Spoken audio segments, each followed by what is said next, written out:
The proposition is it's way more likely that seed oils are harmful to humans as opposed to the opposite, correct? Yeah, that's what yeah, I'd pretty much sign off on that entirely. Yeah. All right. Oh, So got my thought. just a little bit of like housekeeping stuff. I just need clarity on a couple different terms here. So when you use the term likely there, are you using it in like a statistical sense or are you using it in like an a priori sense? Sorry for that loud bang. I'm just in my garage, kind of putting some shit, moving some shit around. Yeah, I mean, I don't mean it in like a statistics way. I mean it more in the sense of, well, what words did you use there? A priori. A priori. I've never actually heard that word used before, but I'd probably go with that. Yeah, a priori things are like they're things that are you can infer to them without necessarily seeing like an empirical observation or something like that. You just kind of like you can infer to them. Like, say for example, I could say it's likely that the sun will rise tomorrow because I've seen the sun rise like every single day of my life. So I think it's likely that it's going to rise tomorrow, even though that's not like a statistical analysis. It's like an a priori kind of thing. Yeah, okay. Yeah, so I'd go with that then, and I guess my primary reasoning for that would be just the fact that well, it's nothing really new, right, for Mm-hmm. you that you haven't heard before, right? Um, like the baseline reasoning of like, okay, it's a new food that we haven't eaten at all and since like yeah, the last 200 years. And of course the neurotoxins involved in the refining process and just that heavy refining process. And I mean, I also I kind of like the argument too, like it's sort of like the one universal ingredient across like all processed junk foods in general. Mm. Just take like plain potato chips for example, right? Like Lay's, or I'm thinking more specifically of like No Name because fucking save money, right? Uh, it's like the only ingredients in those just baseline potato chips are potatoes, salt, and vegetable oil, and and they're considered a junk food, obviously. Now, I don't personally consider potatoes to be bad for you. I don't think you do either, or most people, unless you're like a carnivore, right, or some shit. Um, and I also don't consider salt to be bad for you. You might, I'm not sure. I know some people do. I don't think it's good in like high doses, of course, but I don't think it's like problematic in of itself. So of course, then that just leaves vegetable oil, right, as kind of the reason as to why those would be a junk food, in my mind, anyway. I'd like to curious to hear your thoughts on that.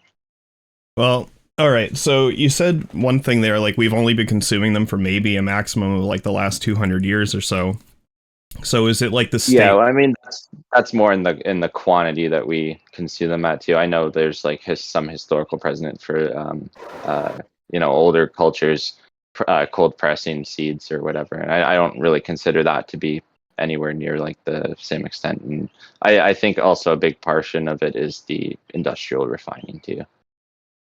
Okay, so it's not the state of it being a novel food necessarily.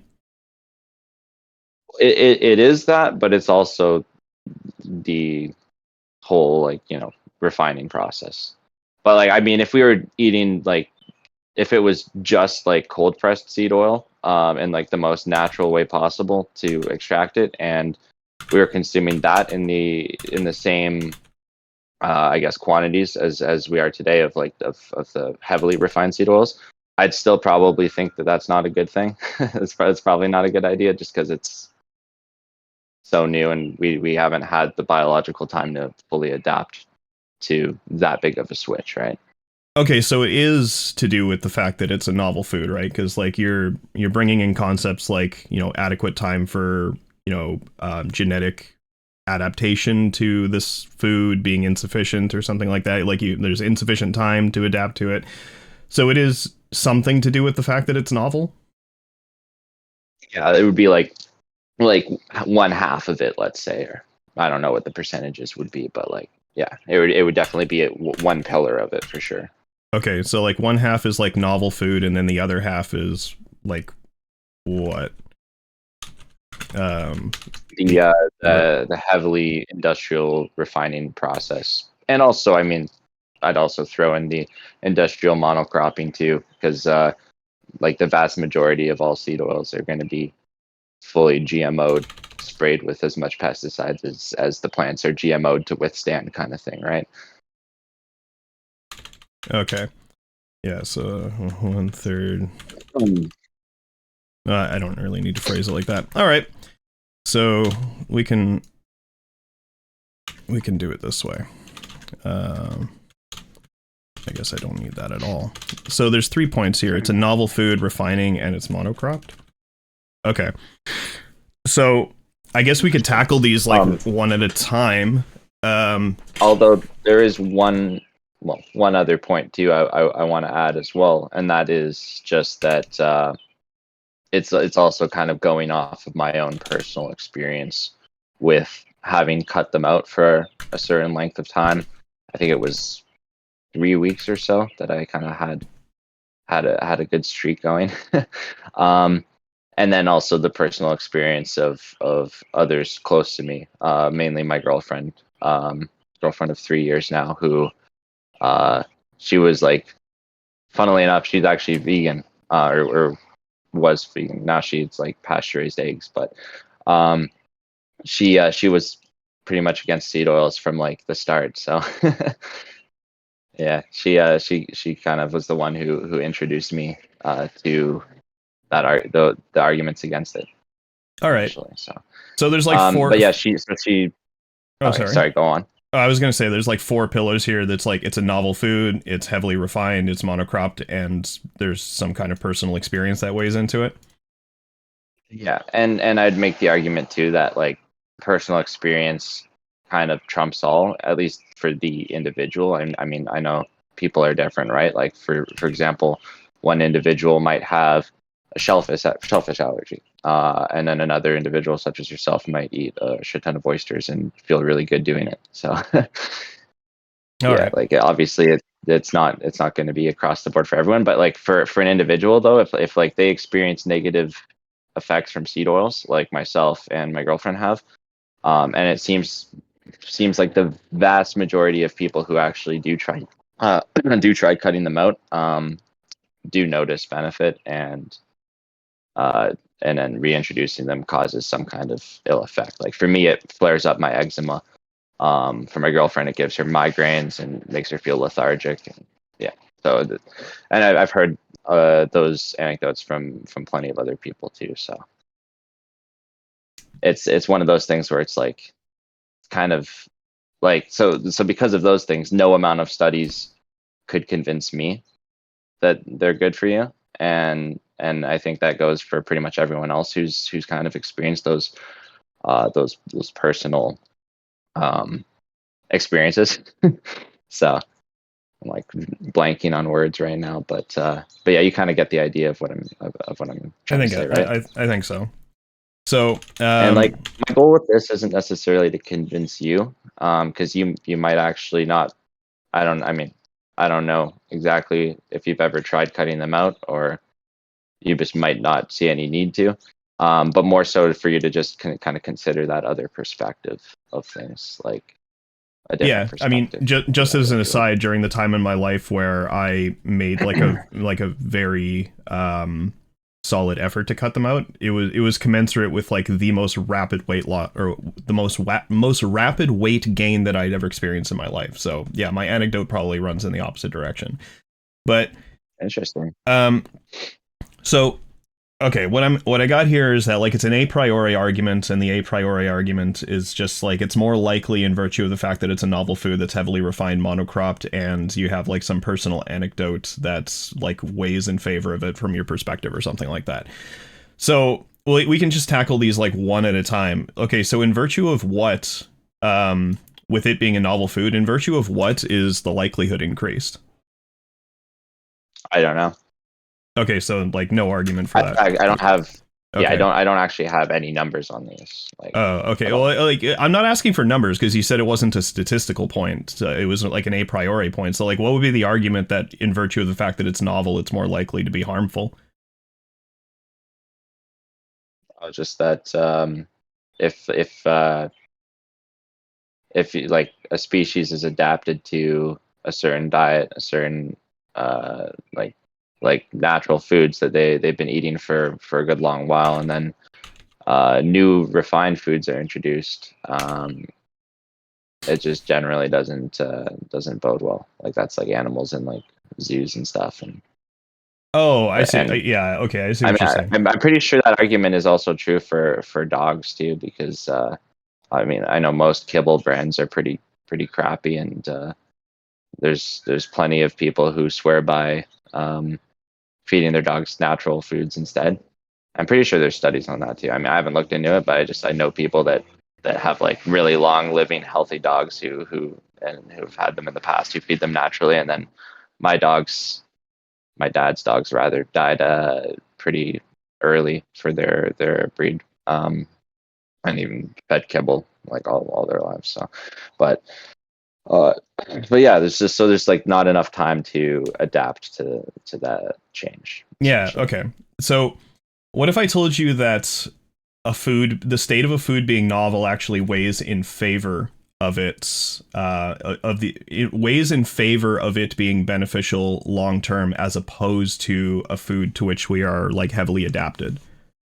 Um, because this is actually not really a super controversial topic within evolutionary science.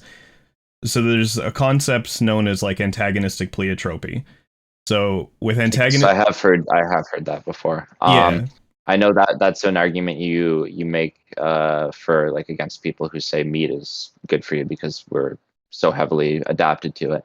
Mhm. Um, and I mean, I'm not like super well read on this topic, but I remember looking into it a bit, and I couldn't like actually.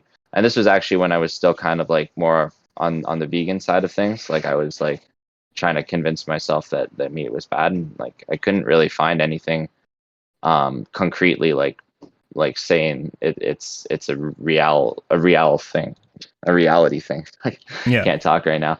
Um, So as opposed to just like a concept, because like also too, right, like health span, like sexual like reproductive health is kind of tied to actual health, right? Like you like your health span, like if like a really healthy person, a really healthy woman can have kids generally like later in life, like or whereas opposed to like someone who's really unhealthy might like lose that ability sooner, right, due to well, so fat or obesity or whatever have you. the argument for antagonistic pleiotropy is also a priori, right? So we see that all we have to do is just grant that the concept reflects something that actually exists. Like, so antagonistic pleiotropy is a thing that happens. We have plenty of examples of it, so it'd be really weird to kind of deny its existence.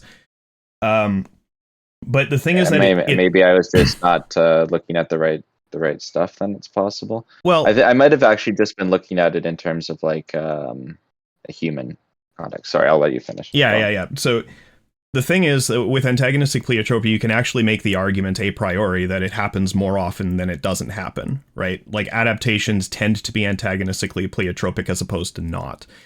So given that, a food to which we are like really heavily adapted, say like, I don't know, let's just say animal fat would be like the alternative to seed oil. So like we're heavily adapted to consuming like animal fat, right? Because we've been exposed to it, we've had time to like quote unquote adapt to it or whatever. The adaptations that happen as a consequence of that evolutionary change or that exposure over time are more likely to be antagonistically pleiotropic or not. And what antagonistic pleiotropy means is that you are trading some long-term health advantage for some short-term fecundity advantage. So you're actually like you're more fruitful in the short term, and the trade-off is you are less fit in the long term, so that you get poorer health later in life for better fecundity, better reproductive health, better fertility early in life. That's the kind of concept. Now, this tends to happen more often than not with genetic adaptations or with evolutionary adaptations. So if you're looking at, say, like an alternative to seed oils would be like saturated animal fat. So okay, let's just grant that we're like adapted to saturated animal fat. If you replace that with like a novel food, there's a greater chance of longer health later in life with that novel food, because we're actually like agnostic about the effects of the novel food in the absence of empirical data. We're agnostic about it in the long term.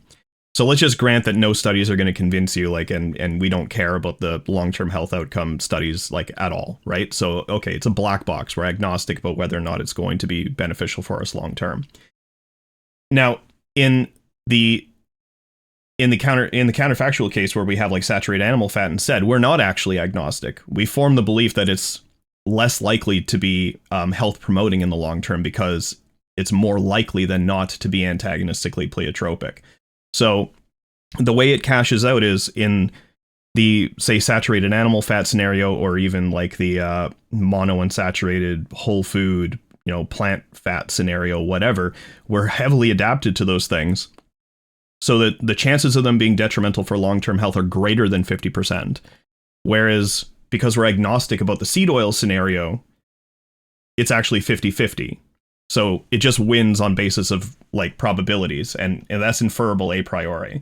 So that would be kind of my rebuttal to like the novel food thing, though. It's not clear to me at all that it's more likely to be the case, that it's more likely that like a novel food will detract from long-term health, right?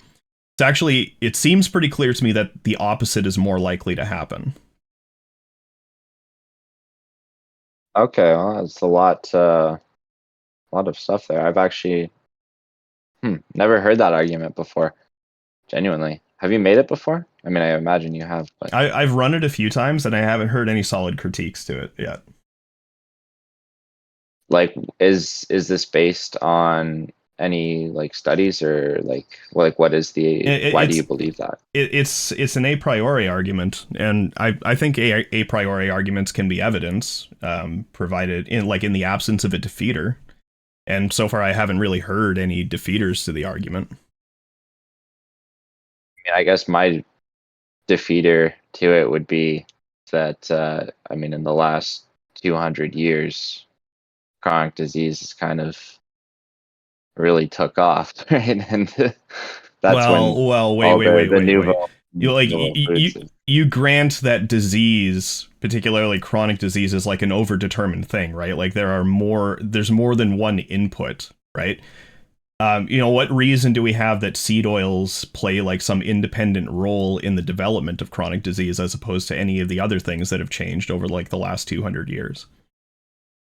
Yeah, well, I wouldn't say, of course, they're like the main drive. I mean, I know some people might make that argument. They're the main driver of new diseases or whatever. I mean, I think plastics are probably the biggest problem. Well, like And I that's mean, actually among many sufficient. others. That's sufficient to make my point. Like it's an overdetermined issue, even if I'm granting that it's Yeah. plastic, that plastics play into it somehow. Like so, it's overdetermined. So you can't necessarily say like, oh, we've only been consuming them for 200 years, and then chronic disease has exploded. It actually doesn't get me to like seed oils are more likely to be harmful as a function of them being a novel food than not.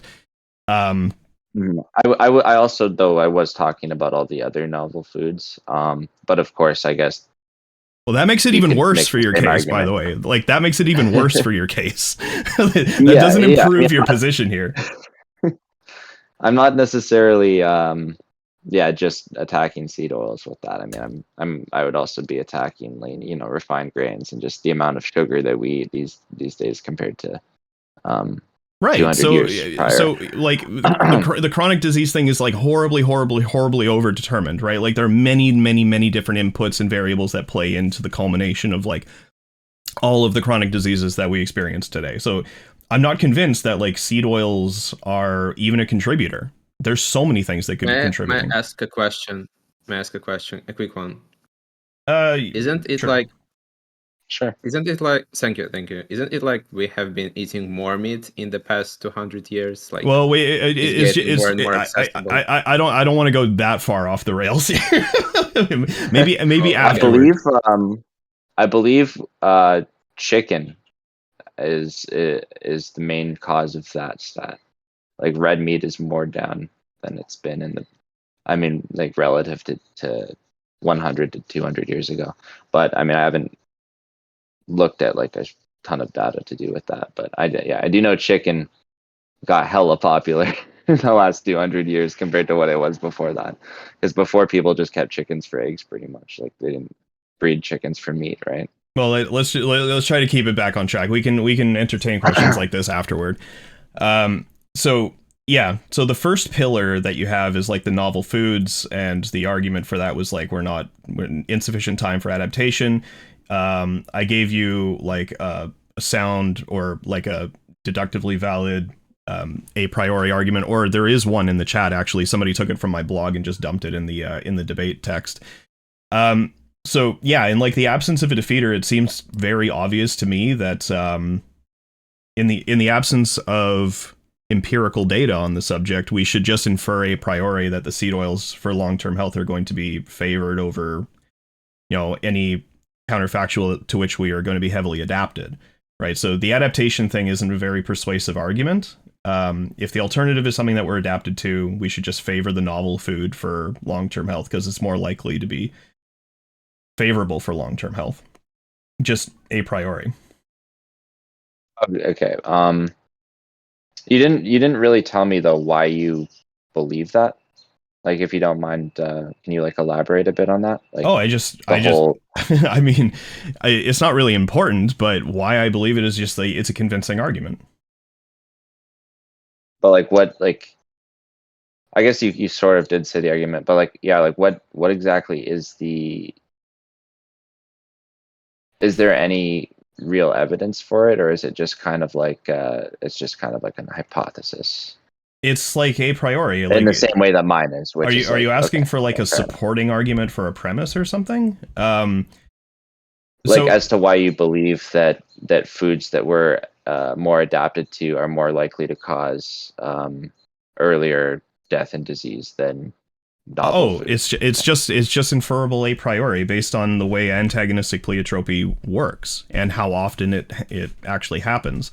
You can make a sound argument that like it happens more often than it doesn't happen. So, okay, it quantifies over all adaptations that they're more likely than not to be antagonistically pleiotropic. And if you grant that, that subsumes the scope of adaptations to food.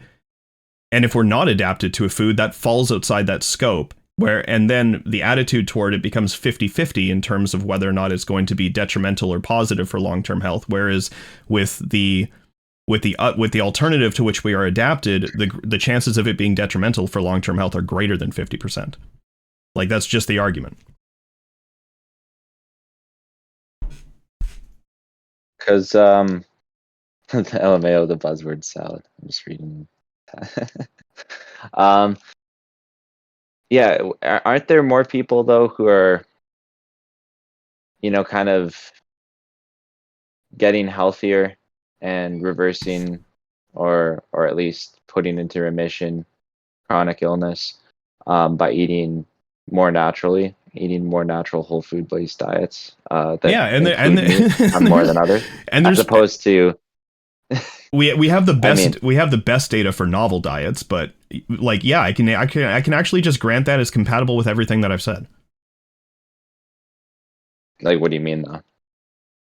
I'm not sure what you're asking. Like, so like if people are essentially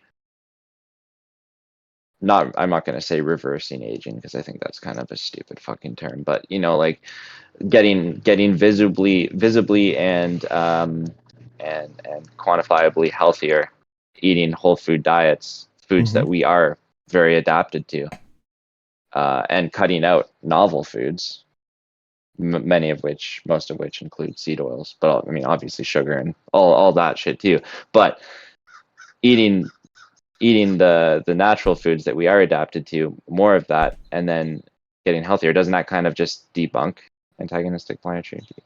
No. But why not?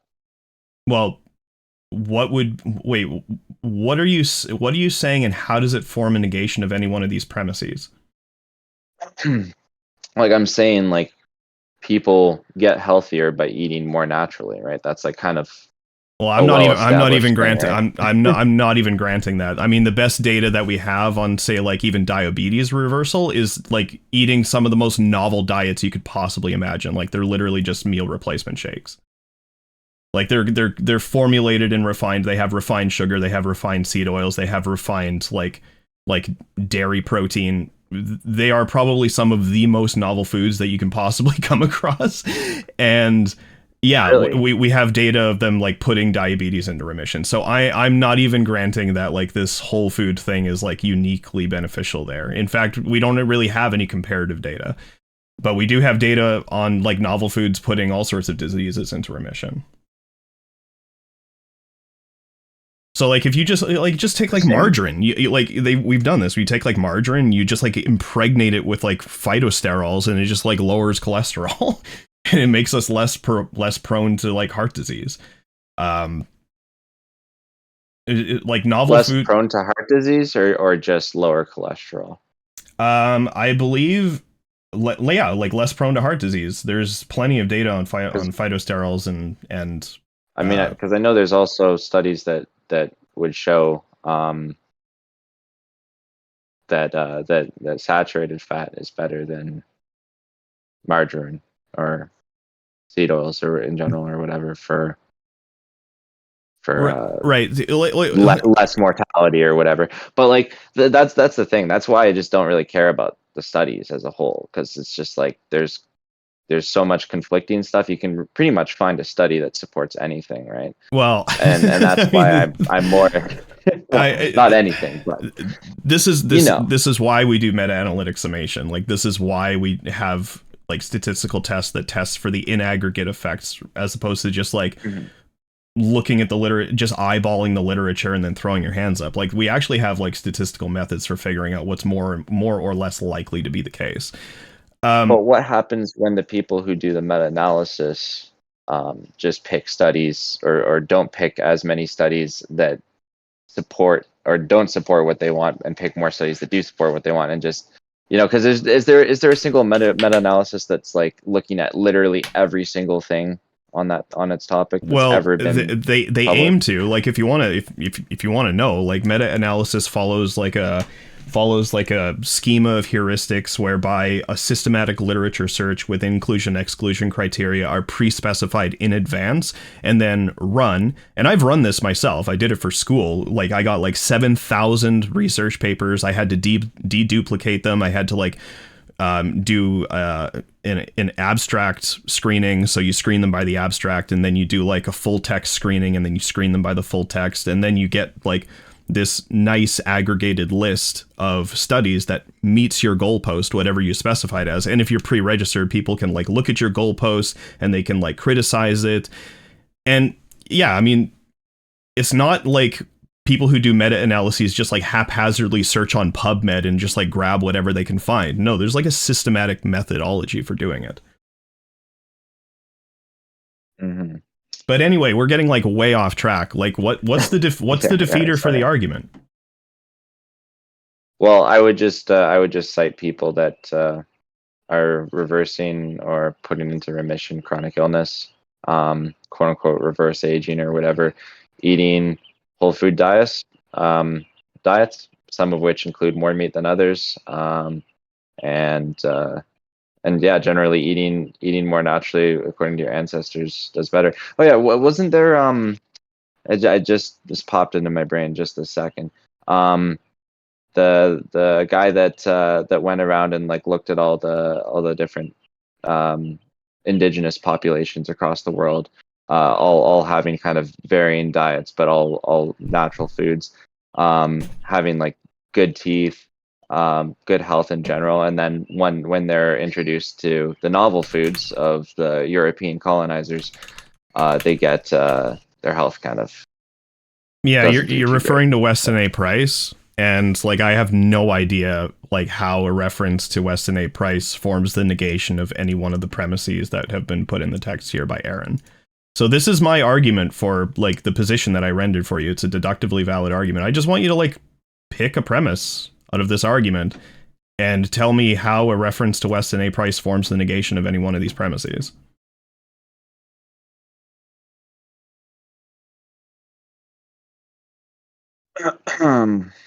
The human trait is entropic.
Yeah, I'm not really getting what your point here is. What do you mean? Like the last thing you said, right? How does what I just say defeat any of these? Right. So like a counter argument, like a defeater, like there's a few different kinds of defeaters. I can't remember what they are, but the defeater that I would accept would be like one that forms the negation of one of these premises. So like take like P7 for example. Humans have more genetic adaptations to ancestral foods than novel foods. Like maybe something could form the negation of this. Like, and maybe it becomes like humans do not have more genetic adaptation. Blah blah blah blah blah. What I want you to do is like just pick a premise and just tell me what's wrong with it. Either by, you know, reference to some supporting argument, or like you have an argument that forms the negation of it, or like maybe you call it into question or something like that. Like just interact with the argument somehow and tell me what's wrong with it. I mean, I'm reading them and I don't necessarily see anything wrong with most of these. I mean, I don't know like a ton on the subject, or like these the different branches of subject, but yeah, I don't see anything wrong with it. Like all human genes succumb to gene degradation, of course, right? But like, yeah, I would say that the foods that we're more adapted to eating are going to be better at prolonging gene life. Well, that just seems to be begging the question. Right? That's just begging the question on my like argument here. Like that's the exact thing that I'm arguing against. Like this is an argument against what you just said. Like you're more likely to see antagonistically pleiotropic effects with novel foods as opposed to ancestral foods. Or with ancestral foods as opposed to novel foods. Sorry, you're more likely to see antagonistically pleiotropic effects with ancestral foods as opposed to novel foods, because novel foods fall outside the scope of things that can be antagonistically pleiotropic. I'm going to just ask you a quick question, because I don't think you believe all novel foods are healthier than all ancestral foods, right? No, of course not, and that's not entailed by the argument. Just to be clear. Okay. Yeah.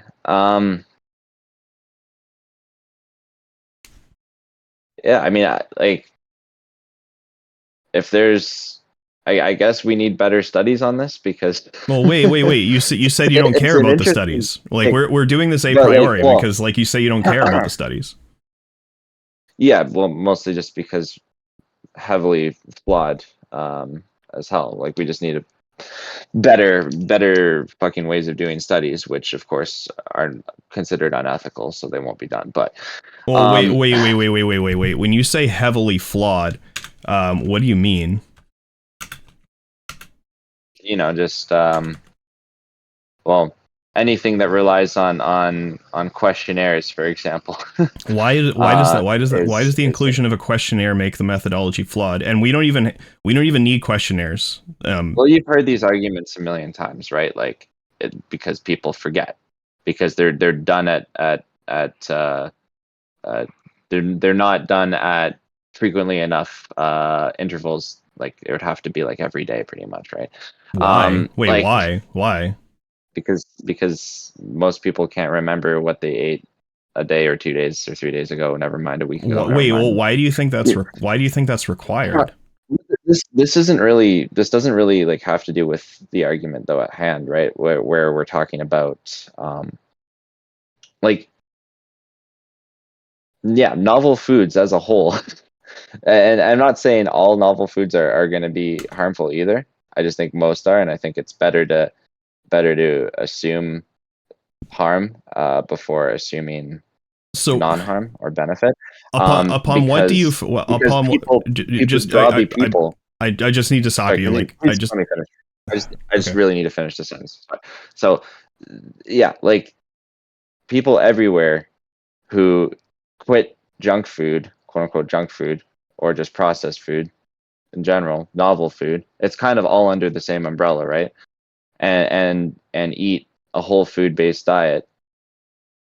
Basically, always do better. Like I mean, if you want to show me evidence of that not happening, like I'd be curious to see. I mean, I don't want to say I don't care about the studies, like you did just say that.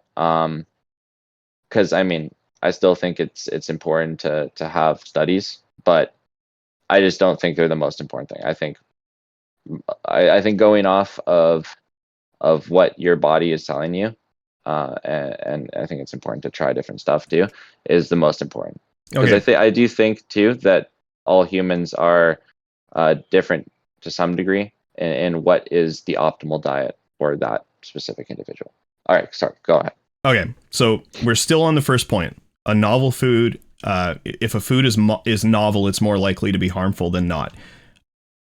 I just need like an argument for this, and I just like asked you for an argument for it, and one of the arguments that you gave me was that it's more likely than not to be the case that novel foods are harmful, and that just like is literally a question begging argument. So like I just need like some kind of argument for this. Like what is the argument that novel foods are more likely harmful than not? I just gave you a deductively valid argument that I think is sound for why the opposite is true. So I just need like some kind of argument that undercuts that sufficiently that it is at least countervailing. Or I guess no, your it would have to argument be is kind of more superseding. of your argumentation for it is more of a um, kind of hypothetical theory. So it's same fucking meaning, of course. Whereas mine, I'm basing this on like real people, real experiences. Um, and yeah, that's really about it. Like I Well, don't really know wait a what second, else wait to a say on second. that. You're doing the Myself, people close to me, like everyone on the internet who talks about this, who fucking stops eating novel foods or heavily cuts back on them and eats more real foods does better. Like this, it's just like simple as, right? so you're not at all concerned about selection bias or survivorship bias there, like just to be clear. Well, I think if more people, yeah, no, I'm not. Because I know Okay, I not mean, every diet works for everyone. Like I wouldn't say that keto diet is the best diet ever because it's talked about so positively by everyone, because there are people that try it and don't see it as the best and carry on to find something else. But I think like basically every person's optimal diet is going to be like 99% whole foods that are real and we've been eating for at least like 10,000 years kind of thing versus novel foods. okay, like so let's try to make an argument for this, like. So And like, sorry, I was just gonna say, yeah, like carnivore diet too. Like I don't think that's the best for everyone because there are people that, and I've read a decent number of anecdotes of people saying that they didn't do well on it too. And I mean, I know there's a lot of people who say like, oh, you didn't do it right. Funnily, how that's like kind of like how vegan diets tend to go too. But um, yeah, like that's kind of my broad point is that whole foods, whole food supremacy, real food whole food supremacy. supremacy, though. Okay, so basically what you're telling me is that you don't have an argument for the first pillar. Well, I just made my argument, right? that there are a lot of people who say that novel foods are better than, or that Well, that whole you were food, that saying whole ancestral foods are better than novel foods. Like that's the argument. yeah, Okay. every single person that's cut out novel foods and switch to a whole food based diet sees benefits. Okay, And so like hypothetically, I don't know. hypothetically, I'd if you love had to a see whole, argument. if you had a whole bunch of people on the internet who said that they were experiencing all sorts of disease remission and all sorts of like health benefits out of like drinking their own piss, like would you be convinced by that? I mean, I would certainly give it some thought. I'd be shocked at first, like just as I was like extremely shocked to learn that people were uh, doing well on a carnivore diet, right? Like when I first heard of the carnivore diet, I was like, that sounds like the most retarded shit I've ever heard in my life. Sorry if, by the way, sorry, should I be not swearing? No, I don't care. Okay, I wasn't sure if you were like live on YouTube or whatever. No, even if I was, I wouldn't give a shit. That's spaced as fuck, man. Uh, but yeah, I completely lost my train of thought there. Oh yeah, the piss question. Yeah, the piss. The piss question. Let's get back on the it's piss. certainly very sustainable to do that, I guess. So. Right, like let's say we had just as many people, like take all of the people on like carnivore, whole food, plant based, and blah blah blah blah blah blah blah. You take all of these people, and and let's say we had an equally large body of people who are equally as loud saying all of the same things about disease remission by like eating their own shit and like drinking their own piss and like maybe like, you know, just like coming into a fucking vat of like, you know, just shit and piss and and human cum and fucking stirring it up. And they say they've been eating this stew. Like, would that be like convincing? Well, I'd certainly be a lot more skeptical about eating shit as opposed to drinking piss. Yeah, but why? Why? Oh, shit's just way more disgusting.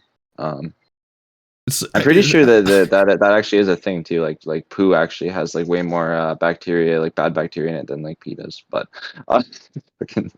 such a funny question. I'm sorry. I have a very immature sense of humor sometimes, but I mean, it's an interesting hypothetical, but like it's not really based in reality, right? Like we don't see that. Like if we did, I'd be like, there's a lot of people saying this stuff. I mean, I'd probably go down the rabbit hole at some point. I don't know if I'd try it because I'd probably be disgusted as fuck. Like, and for context too, I'm hella curious about the carnivore diet. I haven't tried it yet because I don't have the fucking willpower nor the budget for that at the moment. Because I mean, rice and flour are very cheap, and potatoes. But it does intrigue me, right? Okay, but I mean, maybe I'm should also very skeptical on it too. So. Maybe I should rephrase the question. So, like, the anecdotes are enough for you to form the belief that the proposition seed oils are harmful for health is true. Like, the anecdotes are sufficient for you to like form that belief. And I'm asking, like, if the anecdotes weighed the same way toward like eating the stew of shit and piss and cum, like, would you form the belief that a shit and piss and cum stew also was like beneficial for humans? I mean, probably not, because like if it was like all else equal, because shit, especially shit, is disgusting, and whereas eating natural animal fats and natural foods is not disgusting. So wait, you base. So there's that, wait a second. You base what you believe to be true versus not true with respect to food and health relationships on like what you personally find disgusting. I mean, to some limited degree. I mean, not really though, because I mean, candy is fucking awesome, and I don't think that's good for me. And I'm not disgusted by it, but I mean, but like, you know, obviously shit, eating bark of a tree, eating fucking just random leaves, like that's not going to be good for you, and that's kind of gross. But so like we do use some of that to some degree, right? If food smells bad, like it's gone bad, that's a sign of for our bodies saying stay away from this. Oh wait, So it's like, yeah, we have the natural sense for a reason, right? I'm actually not It's just sure. that novel foods are designed to be more palatable and more appealing to us. They're not designed to be disgusting. Well, Whereas in there- theory, we should be disgusted with them because they're bad for us. But I'm not sure that appealing to your own disgust actually answers the question now that I'm thinking about it. Because say we have possible world A where we have all of the keto tards and all of like the carnitards and the vegan tards, like all saying all sorts of crazy shit about how their diet remits all sorts of like disease states and stuff. And then we have possible world B where people are saying the exact same thing about the shit and piss and cum stew. And, you know, I'm asking you, what's the difference between these two worlds that accounts for your asymmetrical attitude toward them? And you say, I find shit and piss and cum disgusting or something like that. And that's actually true in both worlds. So it doesn't answer the question. fuck, well, I don't know. Maybe I would be intrigued. I mean, I'd be skeptical and I'd probably go down the rabbit hole, but I'd be fucking intrigued. I mean, wouldn't you if fucking like, Well, I'm not asking you. I'm not asking you if whether or could not. easily- Just to be clear, I'm not asking you whether or not you'd be intrigued. I'm asking you whether or not it would be sufficient to form the belief that exposure to this thing was good for, you know, human health outcomes. Like, because the anecdotes are sufficient for you to form the belief in possible world 1, but they're insufficient for you to form the belief in possible world B. I want to know what the difference is between these two possible worlds that accounts for the asymmetrical belief. Excuse me. I guess there isn't really. I mean, if fucking Okay, so you would form the belief. I didn't say that. Yeah, probably. I mean, if I saw like if it was becoming more and more mainstream, if more and more people were doing it, if friends and family were doing it and stuff like like fuck, I don't know. Well, I mean, from the bottom, it's the problem though with these hypotheticals though, right, man? It's like it's not reality. Well, I mean, I would like to thank you from the bottom of my heart for just like guaranteeing like at least 2,000 views on YouTube. Like you're gonna have a fun thumbnail with this one, eh? Oh yeah, absolutely. Okay, so okay, I do want to say that there is the anecdotes is not the only thing. Like there are the other arguments that I made too, right? So like I would probably be like people on the internet saying eating only whole foods, cutting out carbs, eating only meat, or eating only paleo, whatever have you, put their diseases into remission is a lot more believable to me than if someone was to just say like shit did it, right? Like numbers, like even if all else equal in terms of numbers of people saying it and like quality of the anecdotes, like depth and detail of it, I would still just believe that the whole real foods are going to be more beneficial just because of our history of eating them and yada yada yada, as opposed to someone this internet community eating shit arising and growing in popularity. I'd just be like, oh, that's fucking weird. Let's continue. There's a bit of let's continue to play with this hypothetical just a little bit. So in possible world A, where like there's a whole bunch of people like claiming that like keto or carnivore or whole food plant-based remits all of these diseases, and that's sufficient to form the belief that like whole, you know, ancestrally consistent foods or whatever are like to be, you know, favored for human health outcomes. Like if that's sufficient for that, would that be sufficient for you to make the recommendation against consuming seed oils and like to make the recommendation for consuming whole foods? Just to be clear? Yeah. Okay, so in the I generally tell people I care about that that's what they should do. I tell my parents that. I mean, my dad already does. My mom could be better, kind of thing. It's like, yeah, like I do believe that. Yeah, for sure. So like in possible world B, in the absence of a symmetry breaker, you would equally advocate for the consumption of the shit and piss and cum stew, right? Well, no, because I did just say that there is also the other arguments too, right? It's not just that's a big part of it, the anecdotes, but I mean, yeah, I might be curious to learn more, and I don't know. It's tough to say, right? Because yeah, like I said before, I'm not asking you if it piques your curiosity. I'm asking you whether or not it would be sufficient for you to make the recommendation for it. Yeah, probably not. Okay, so like, what would be the difference? I don't know for sure. I'm sorry if I missed something in what you said, but like, what would be the difference between possible world A and possible world B in that scenario that would make you form a recommendation in favor of what's going on in A, but not form a recommendation in favor of what's going on in B? Well, in B, is there like historical precedent for eating shit? Like, have our ancestors been eating it since they started evolving 2 million years ago, kind of thing? Did we survive off of like just shit mainly in like the ice age kind of thing? Like, I'm like obviously comparing it to meat in that sense, right?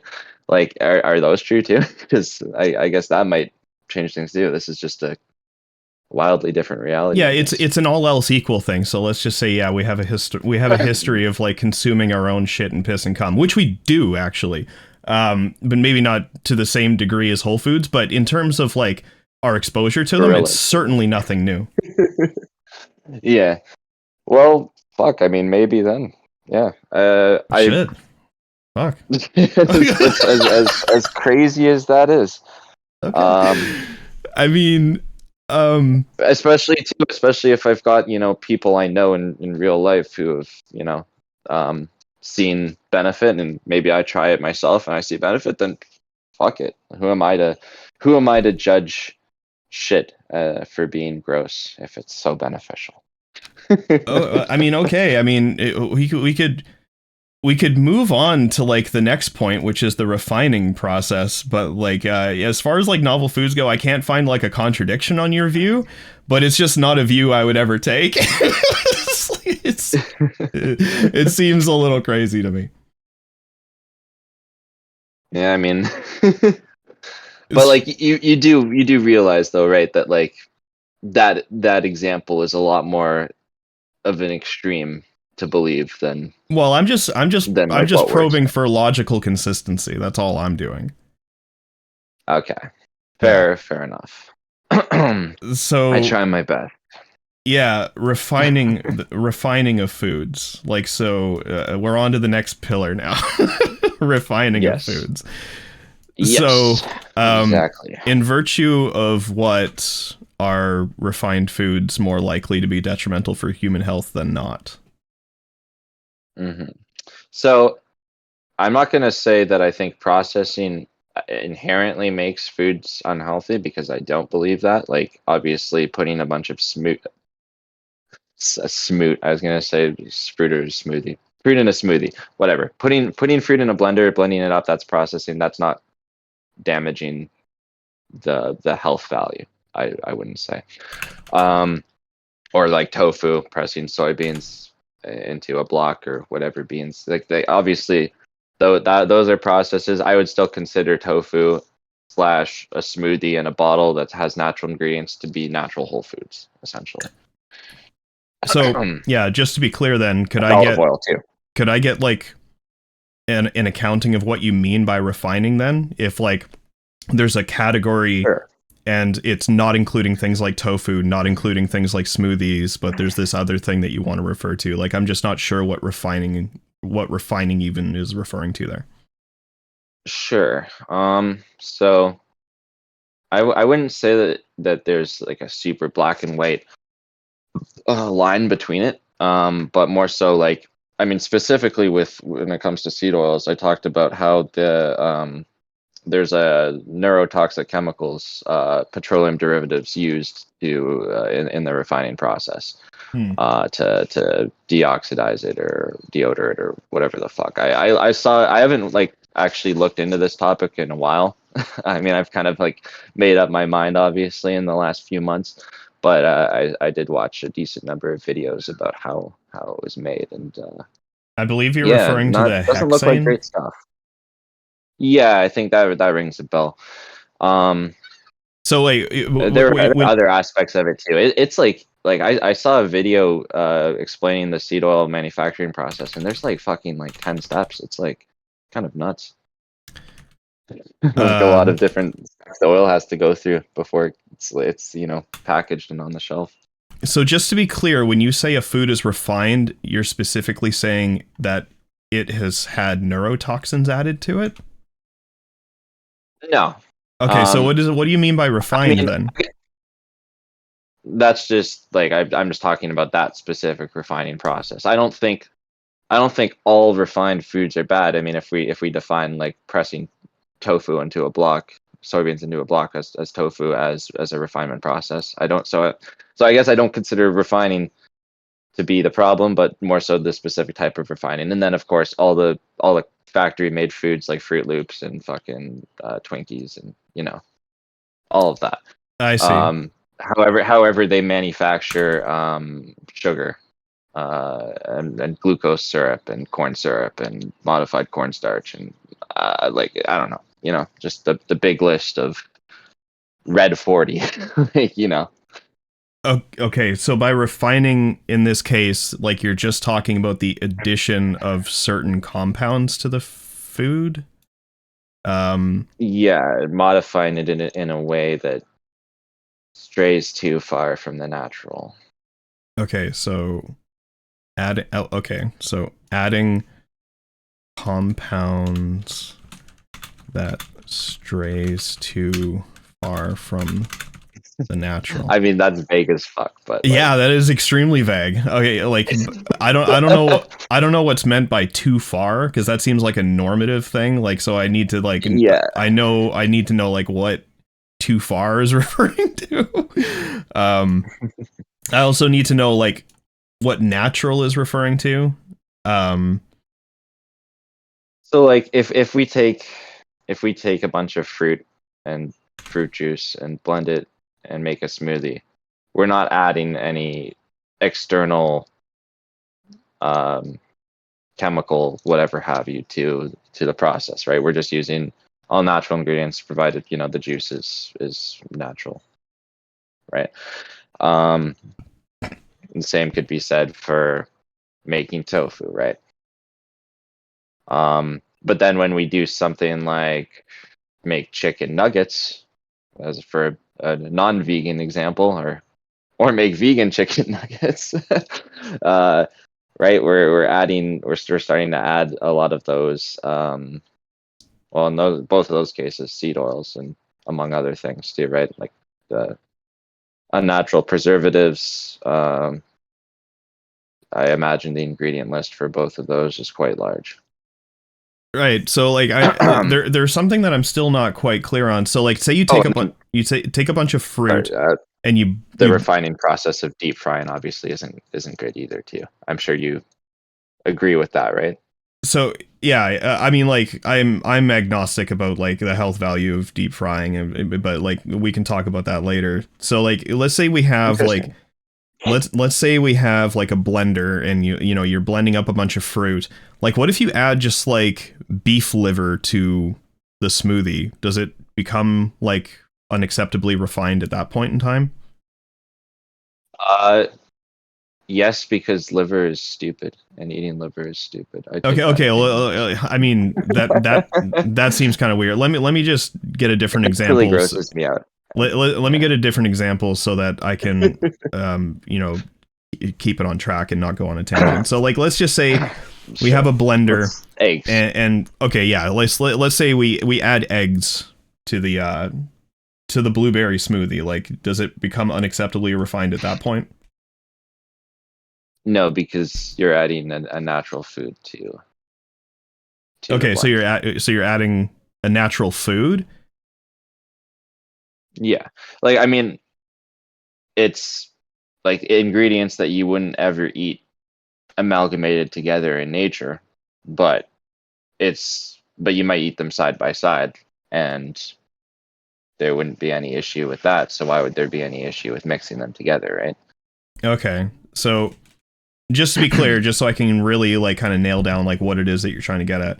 So let's say we have a blender and we have the blueberry smoothie going, and then we like what we do is we take the eggs and we just like extract maybe like the choline from them or something like that, and we just like add the choline from the eggs to the blender.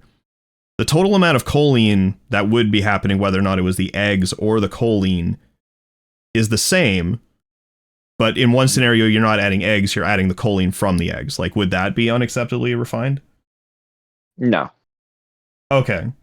I don't believe like taking like vitamin supplements is harmful either. I mean, I think that it's better to eat real foods, and I don't necessarily have any like studies for that belief. I just think that, you know, So like naturally the way to do it. I have heard people say that they don't absorb from vitamins from supplementation as well too. So sorry, go on. yeah, so say you have the blueberry smoothie and you added like I don't know, let's say you added like soybeans to it.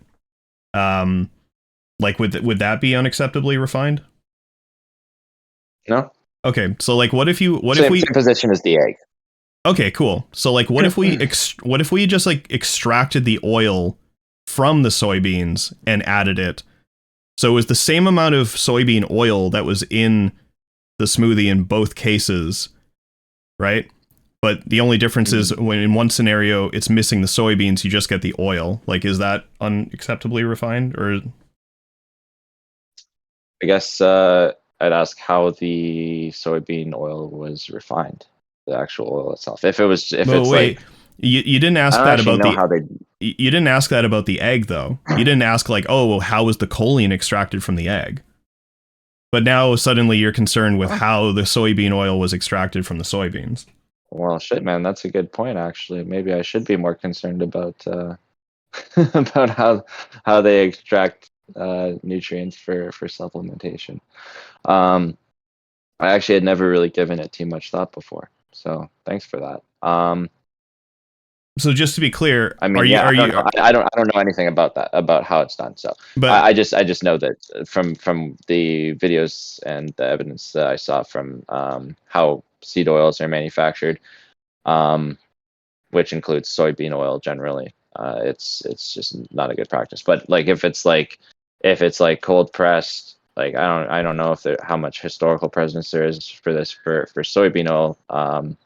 Or what the availability is. But if that's possible, then I wouldn't consider that to be harmful. No, because as I said before too, like I think like our ancestors ate some seed oils that were cold pressed and were, you know, not industrially refined.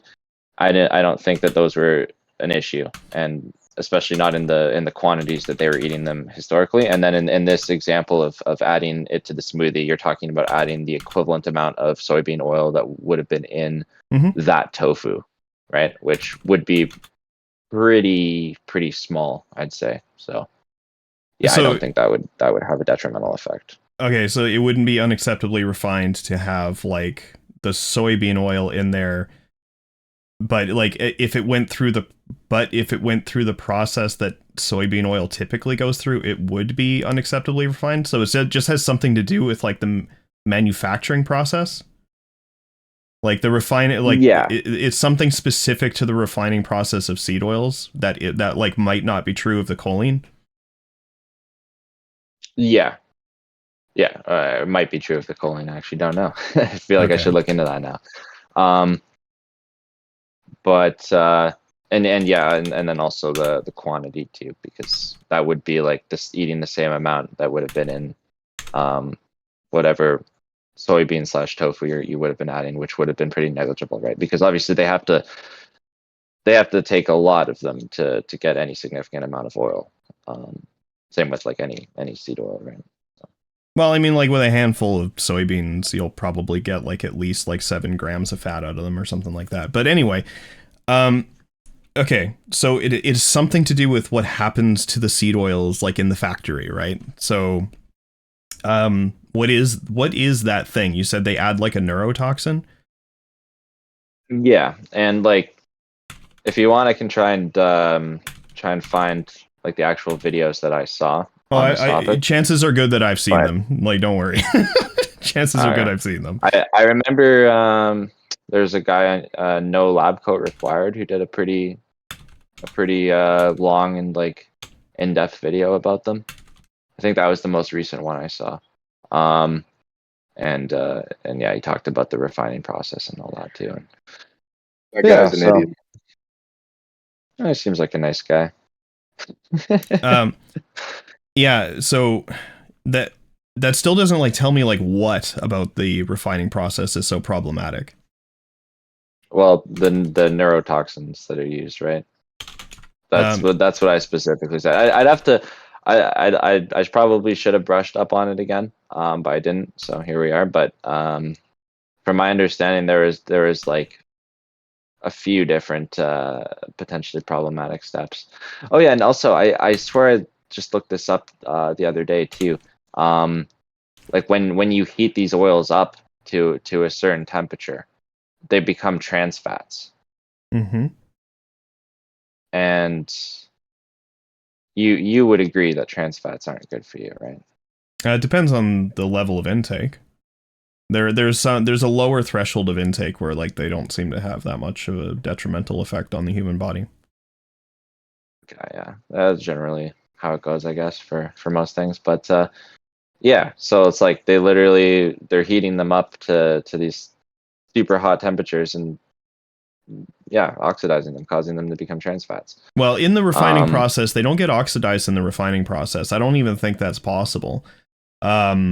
Because I'm they're fairly positive I saw not something during the saying that they were, refining, not but during I could be wrong. not during the refining process. Like once you have them in a bottle and once you have them like on a stovetop or whatever, yeah, then they can oxidize. But during the actual refining process in the machine that actually superheats them, they pump all of the air out with a vacuum. So like there aren't any reactants for it to oxidize when it's heated. Like people have thought about this and figured out ways around it. Okay. Yeah. That might be, I mean, that might be the case for like the maybe higher quality stuff, or are you saying that's the case for all like manufacturing? it's Like, have you like standard looked into refining that? for vegetable oils.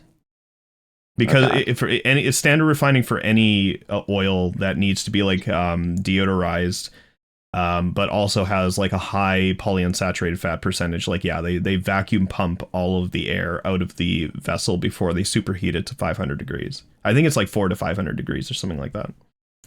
And believe it or not, that actually has a very negligible effect on the actual oil itself. That's why they do it. Like it doesn't turn it into some like horrible toxic mess. It barely does anything to it other than what they intend to happen, which is the deodorizing. And they use hexane for that, and then they use a solvent to like get the hexane out. And the hexane that's left over is like in very, very trivial amounts. So trivial that you probably get a higher dose just walking around outside because of the hexane that's like released from cars and stuff. Mm-hmm. Although maybe our nose, the fibers in our nose filter that stuff out better than what our digestive system can do. Okay, so yeah, I definitely should probably look more into that, but yeah, I mean, I still don't trust him. Okay. Still kind of going off of that personal experience, and that of my girlfriend especially, um, and of course other people too. I actually did want to ask you though. So you said you tried to cut them out for a significant length of time. You said, right? Yeah, there was about And there was an 18-month period of time where I made like an actual conscious effort not to consume them. would you say you were at like 0% or just like, still here and there, like at a friend's house, whatever kind of thing? No, it was pretty much like zero intake. I was pretty ideological about it. And you're saying you gained more fat during that time than ever before? Yeah. It was easily the most rapid weight gain I'd ever had in my life. I gained 20 pounds during that time. Like all fat too, right? Yeah, I wasn't even working out. Not all fat, but I didn't have time to work out. I was like a stay-at-home parent for 16 hours a day. Oh wow. Yeah, fair enough. That definitely doesn't help. I'm curious though, like what else were you? What did your diet look like as a whole? It was like animal-based keto. Okay. Interesting, because like that seems to be like most people who go on that seem to do better with fat loss, even even saying like they don't really work out. And like I myself actually noticed that too. I was not a huge difference, but since eating more animal foods, I've put on more muscle mass and become more shredded, so to speak. So, but yeah, well, yeah, that's interesting. I mean, could the not working out have played a factor? And like, were you working out more before slash after that situation? I didn't really start working out seriously until like 2020. But like getting back on that definitely getting back plays a on huge track here. factor in feeling better and health, right?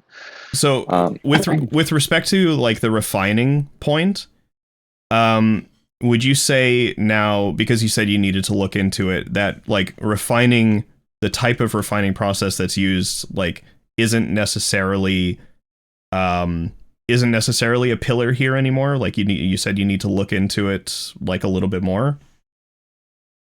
I'd like to, but I'm still like very much distrustful of it. I mean, um, But just it's from what no I've seen, longer. too, people seem to. But it's no longer a It's no sufficiency longer. criterion, right? It's no longer a sufficiency criterion until you look into it more. Um, I mean, I still like.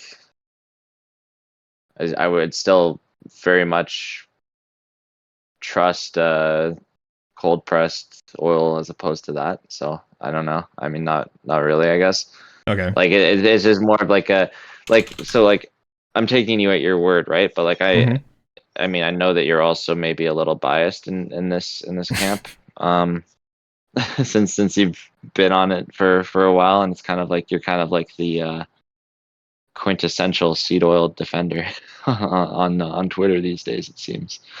Okay. But yeah, like I don't know, like do they remove sufficient amounts of hexane? What about other potential chemicals, right? Like I mean, I just don't. I also don't really like trusting billion-dollar corporations to produce the vast majority of my food, right? Like I think we've seen so many times with just big ass corporations doing unethical shit and putting profits over people that there's just no reason to really trust these people Well, at all. you keep on coming back to this. You keep on coming back to this trust thing, which is kind of like a normative concept. It's not really empirical. It's not really. It doesn't really have anything to do with like this food being healthy or not necessarily. It's just like you keep on coming back to like this,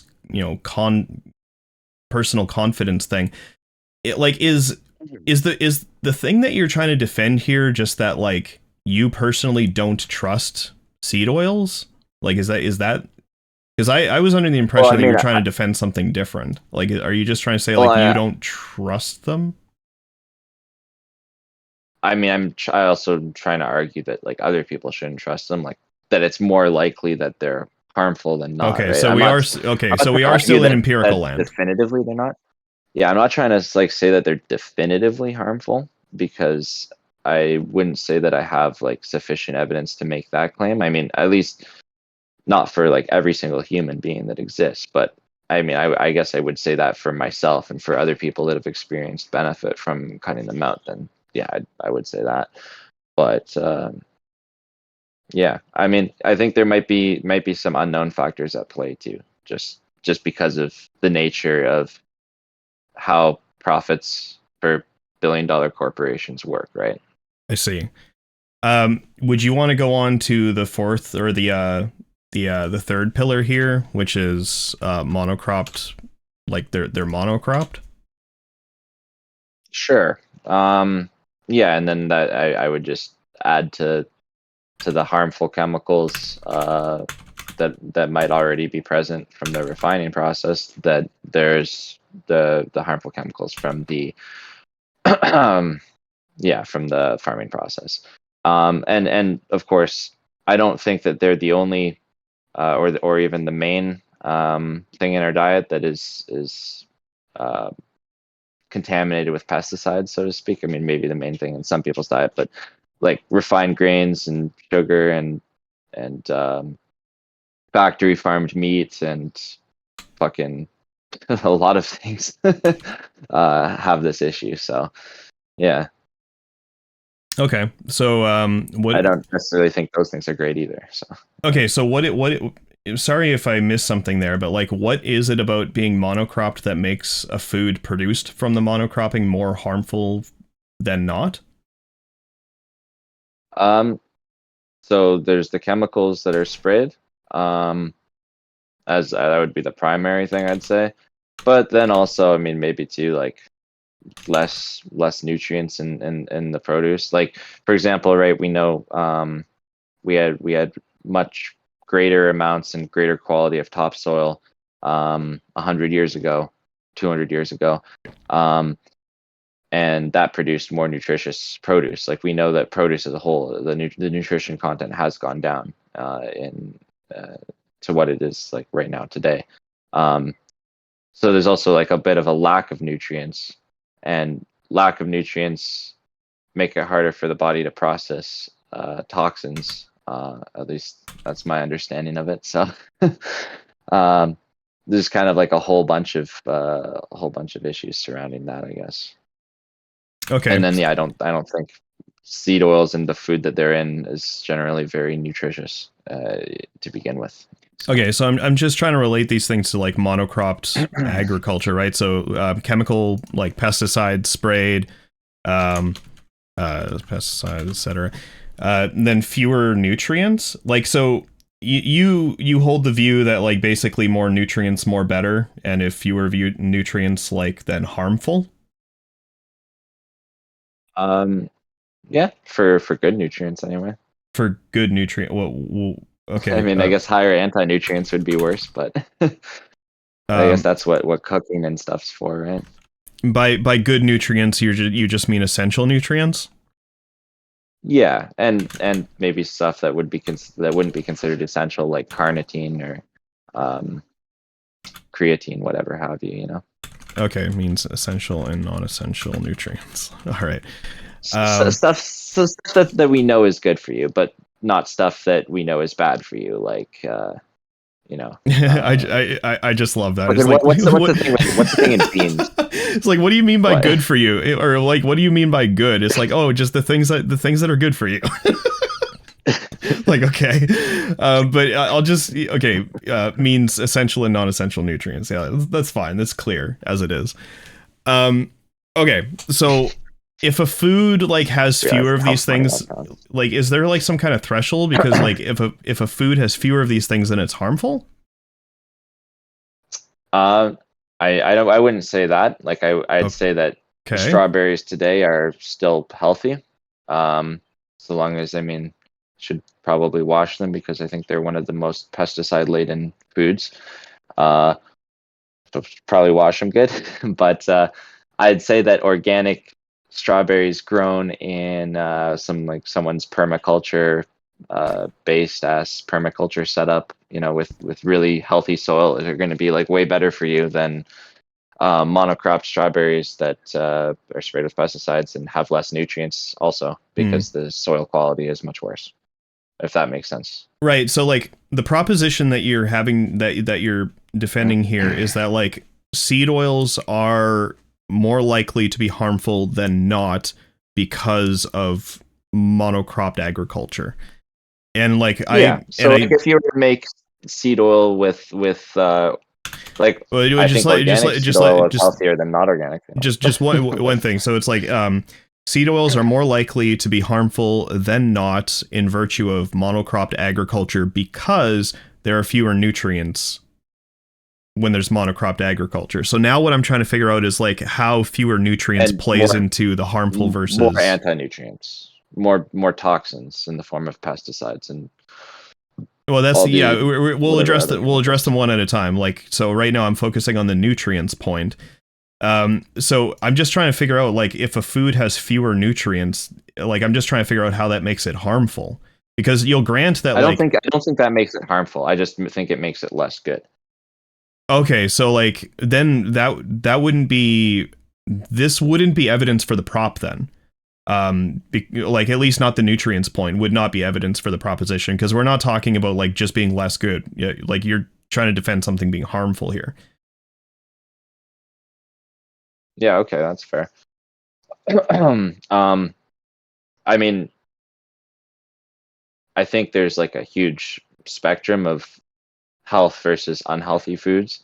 And like I kind of said before, like cold pressed in small quantities seed oils, I don't necessarily think are going to be harmful. And I'd say like if it's organic and it's coming from good soil, more likely to be beneficial than if it is coming just from straight monocrop, GMO'd, because they GMO these plants to like withstand more pesticide dosage, right? So it's like if they're non-GMO too, if they are GMO and not non-GMO, then I think they're more likely to be harmful.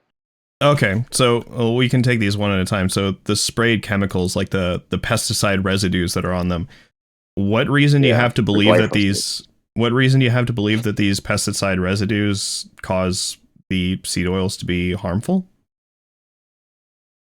Just more toxins within it, right? Yeah, but that's kind of repeating the claim, right? Like you're saying they're harmful, and it's like it's in virtue of toxins, and it's like, well, I kind of want to know, like, I kind of want to establish that these things are even toxins at those doses to begin with. Like, so, like, on the basis of what are these things even like considered to be toxic at these levels of exposure? Well, I'd say that no level, 0 level exposure would be ideal, and maybe low levels exposure is not as bad as high level, obviously. But yeah, I mean, I would just say that why would you not strive for as little as possible, kind of thing, right? But wait. Like, why? But we why? see like there are direct links of like glyphosate and other defense chemicals or whatever for being neurotoxins and causing cancer, and or maybe not, I shouldn't say causative, but like, you know, being linked heavily to cancer and various other negative health implications, right? This is like very well established stuff. I've seen probably like 20 different documentaries. At like I've I've seen some of those. I've seen some of those studies too, and they primarily only really find this association when people have been exposed to industrial levels. Like, it ends up being the case that only like farmers exposed to industrial levels end up having like negative health effects. What I want to know is at the doses that people are exposed to on the actual produce itself, or like in the seed oils more particularly. The produce is kind of beside the point, but like in the seed oils particularly, is like causing some harm. Like, that's what I want to see. Like in specifically the seed oils. Yeah. Well, I mean, I don't know if there's any evidence other than just, you know, people giving them up and feeling better. I mean, I think that also rings true of foods that have more pesticides. Like if you eat more organically and do a good job of washing your produce, you're generally gonna experience less potential negative side effects. I mean, maybe maybe the pesticide thing is a bit more of a speculation thing. Okay. But like, it's just another it's like a xenoestrogen essentially, right? Like in the same way that plastic is, that's entered our environment and become very pervasive in our food system. So it's not something you can even really fully escape. It's just another thing that's within our bodies now, and we should probably try and minimize it. Same with plastics. Like I know we can't cut out plastic fully. I but know like, your maybe attitude. we shouldn't drink. Like, I know your attitude is that we should probably try to minimize them. I know your attitude is that they're probably harmful. Like, I fully appreciate all of those things. I just want to know, like, why. And you said one thing there that could give me access to a potential why, and that you appeal to, like, anecdotes again. So you said, like, there's tons of people saying that, like, when they, I don't know, switch to organic or whatever, like, they feel all these health benefits or whatever.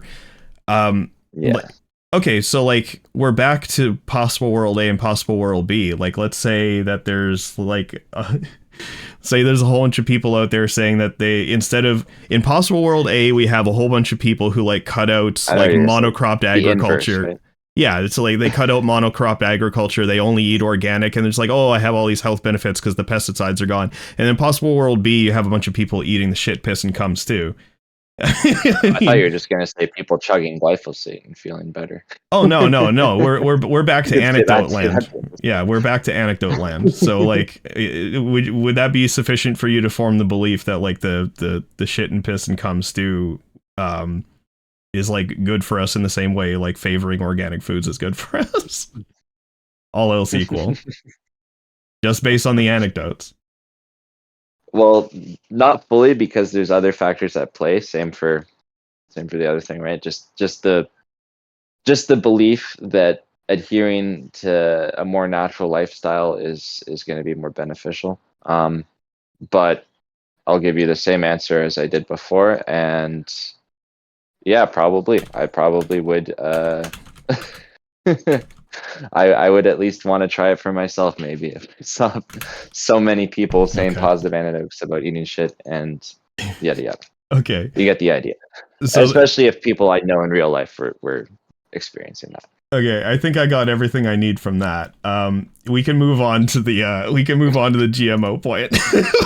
Okay, cool. So okay, it's like upon what do you form the belief that like GMOs are harmful, or GMOs are something that makes seed oils more likely harmful than not?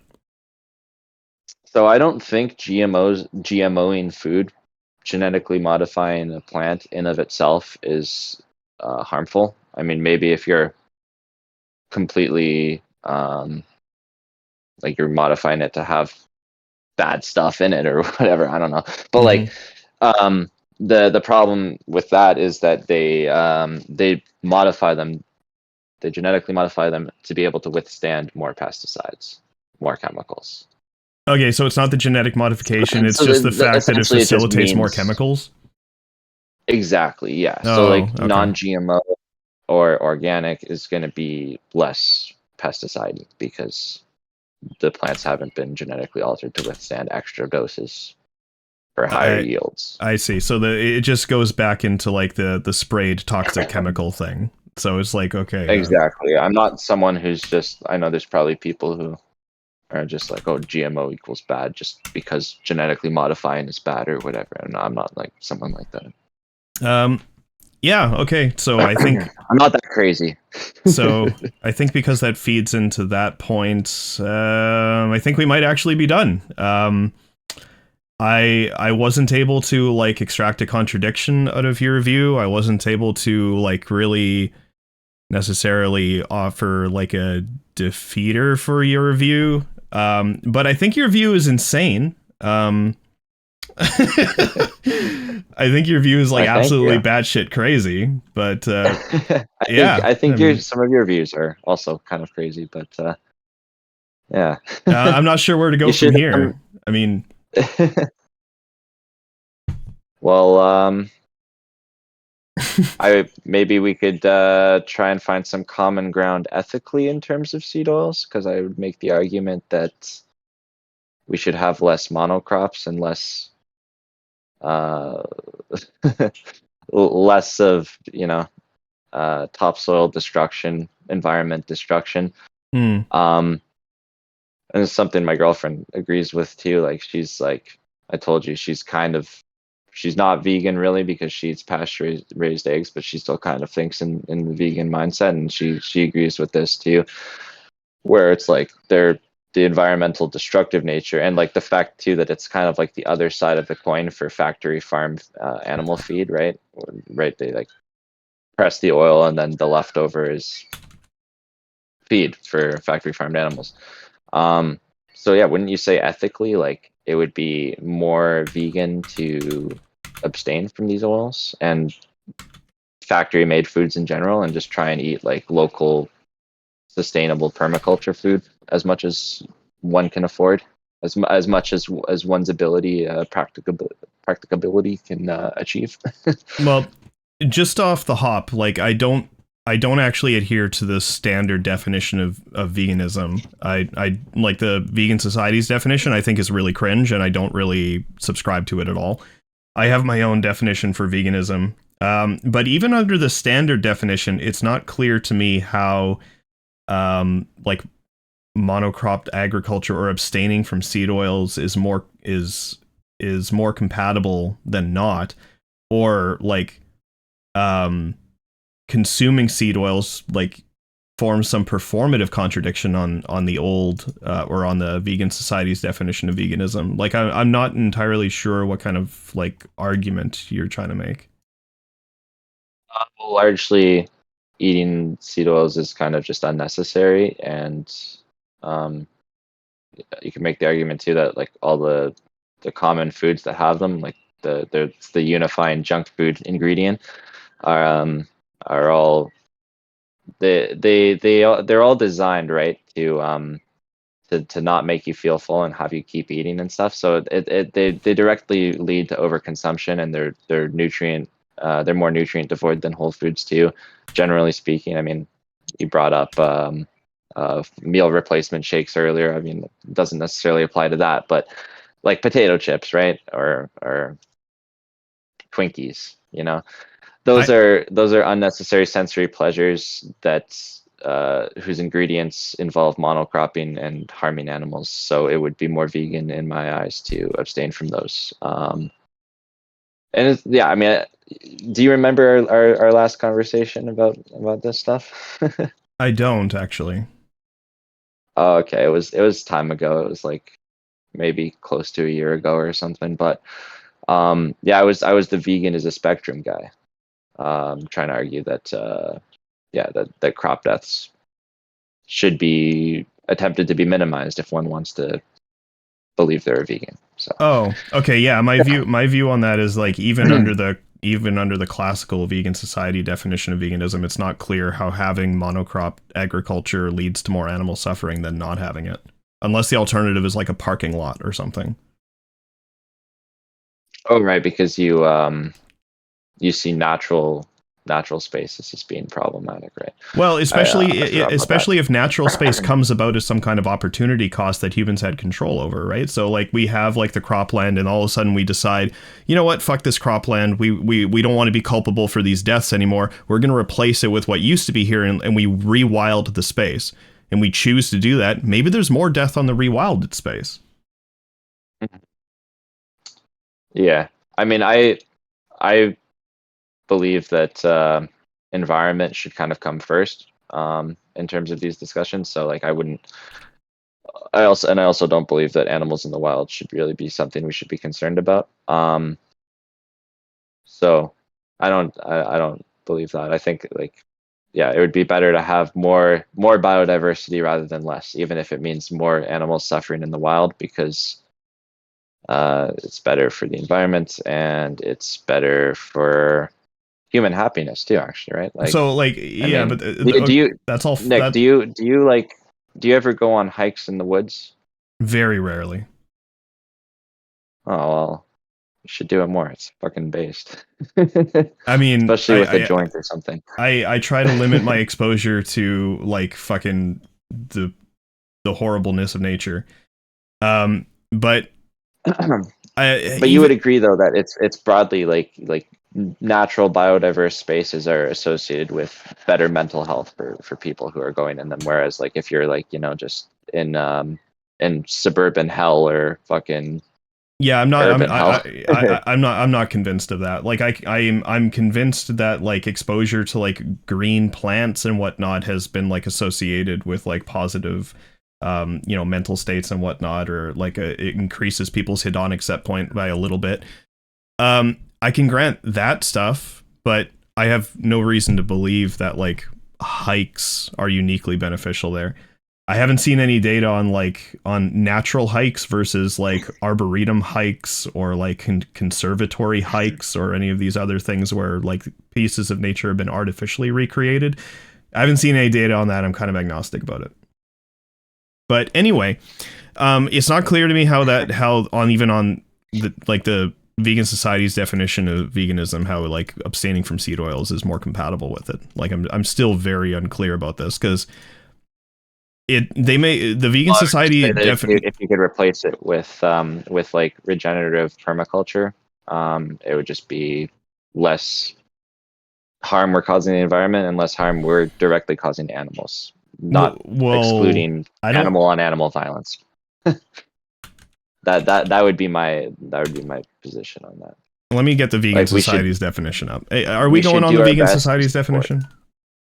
Yeah, I guess like as far as one can go practicably to reduce suffering and harm to animals. I'm actually, I only care about suffering and harm that we cause. I don't care about exploitation because it's just not clear to me that that really matters if the animal's being treated well. Well Because then you're right. then you're talking about something other than the Vegan Society's definition, because they have a conjunction of exploitation and cruelty. Yes. So Yeah, like, I'm aware of that. I mean, I still think that this would that like abstaining from monocropping fits that definition, but I just wanted to say my own.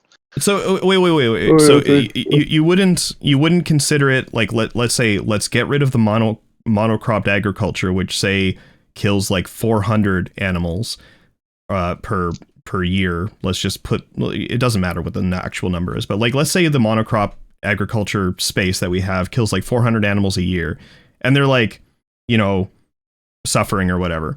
And let's say, oh, fuck this, we don't want to be culpable for that, so we're going to replace it with this wild land. And let's say 4,000 animals per year die on that wild land, but those animals would not have even existed had you not made that switch from monocrop to rewilded space. You wouldn't consider that switch and bringing those animals into existence, or facilitating those animals like coming into existence, you wouldn't consider that to be a cruel action? No, because we're not actually like directly responsible for those deaths. It's not like pesticides that we sprayed that are going into the environment and hurting animals. But it was your action. It was your actions that actually rewilded that land, right? Yeah, but then do we like? Was it a good thing to? Is it a good thing to pave over as much of nature as possible? I think so. Make more monocrops and more parking lots. I mean, parking lots, yes. Monocrops, I'm agnostic about in terms of like suffering up or down. But like parking lots, yeah, sure. Like my kind of vision of the world, even if we granted we want to stay on this fucking ball, like my vision of the world is like Coruscant from Star Wars. Like every single square inch of the crust is just like covered with human infrastructure. I was gonna bring that up actually. So doesn't that look kind of like hell though? No, like Coruscant. No. I would hate to be there, man. So I would be depressed as fuck. I mean, to the extent that people need like natural, to the extent that people need like exposure to natural land, like we could easily satisfy those people with like arboretums and stuff. But like, let's say, but arboretums would attract animals that would prey on each other. Oh, in this world, in this world, all of the wild animals have been like dealt with a long time ago. Like I'm talking about an end game scenario. Like there would be no wild animals in the scenario that I'm talking about. Interesting. You know what, Nick? It's a very interesting position that you take there. And it kind of is the logical conclusion of veganism, which a lot of vegans probably wouldn't want to admit. My biggest issue with it, and like honestly, like the way you paint it, like if it would be possible to do that, I would actually grant you as being a good thing. Probably the problem with it is it's just like, you know, so far into the realm of fantasy. But good in virtue of what? Good in virtue of less causing less animal suffering, or less animal suffering taking place as a whole. But wait, you just said you don't care about animal suffering in the wild.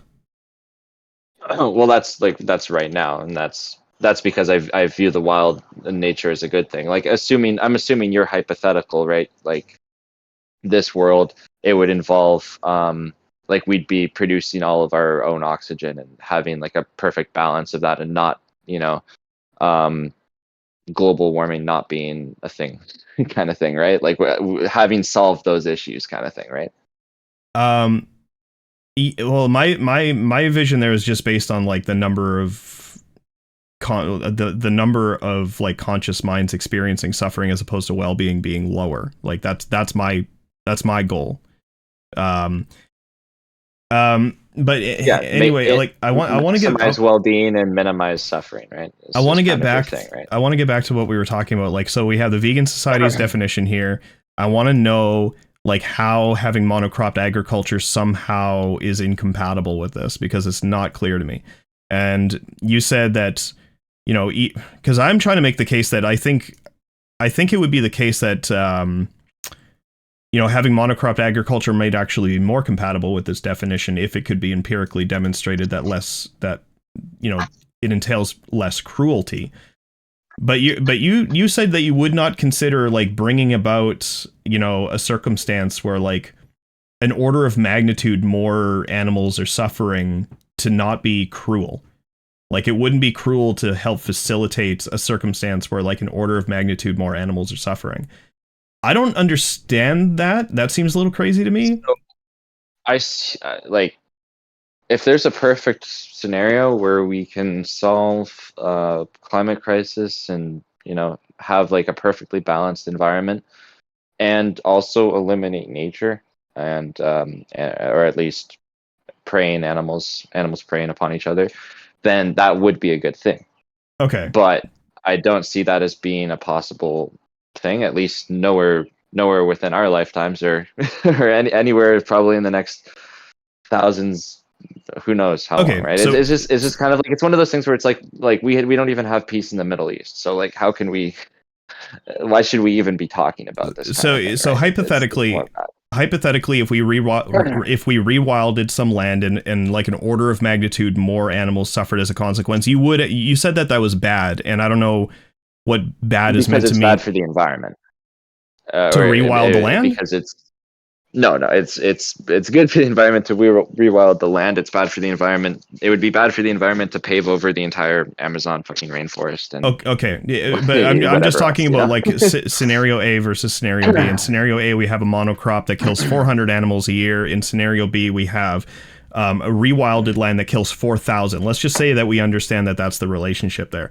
Would you take the introduction of that rewilded land killing or like causing it like an order of magnitude more suffering? You wouldn't consider that to be cruel? To facilitate, no, because we're not specifically facilitating it. But you right? would like, be. It's like it didn't need to be rewilded land. It could have remained agricultural land. Like you are facilitating those conditions. Yeah, but I don't see it as being cruel, because I see natural spaces as being, despite the animal on animal violence, I see them as being good in every other way, essentially. Like just like good spaces for our environment and like, for human mental well-being. And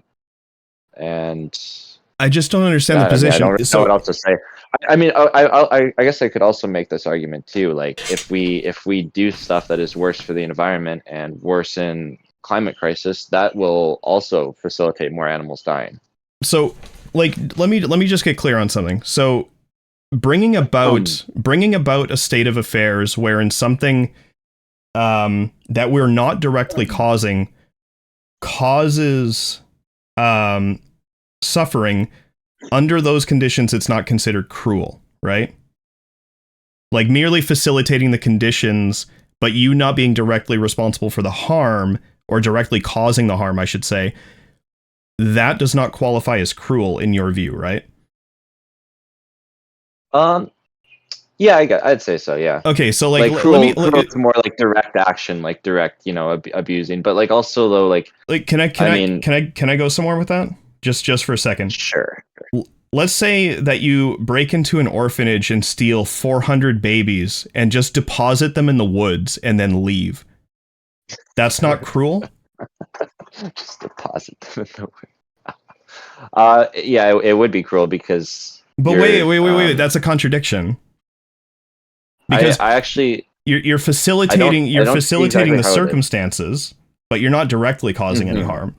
I mean, maybe once you're gone, somebody will scoop all the kids up and they'll be fine, right? But maybe once you're gone, they'll also get eaten by fucking lions, right? Like in the scenario that they get eaten by lions, like that's not cruel. You just facilitated the circumstances, but you're not actually directly causing any of the harm, right? Yeah, well, it's like if you put a defenseless baby in the wild, it's like it's kind of guaranteed to fucking die. But wait, if you rewild land, it's guaranteed that there's going to be animals killing each other too. It's not a symmetry breaker. Yeah, Yeah, but like the difference being that that's just how nature works. Well, you could argue the like same. You could argue the so same thing in the the problem fucking with human baby scenario. Like, yeah, the lions need to yeah, eat you're too. taking them from society though. You're taking the babies out of society, What and does that have to do with it? That wasn't part of so your. also I value human life above other animal life too. So, um, Okay, you'd say. but I mean, say you take 400 kittens and deposit them in the woods. That's not cruel.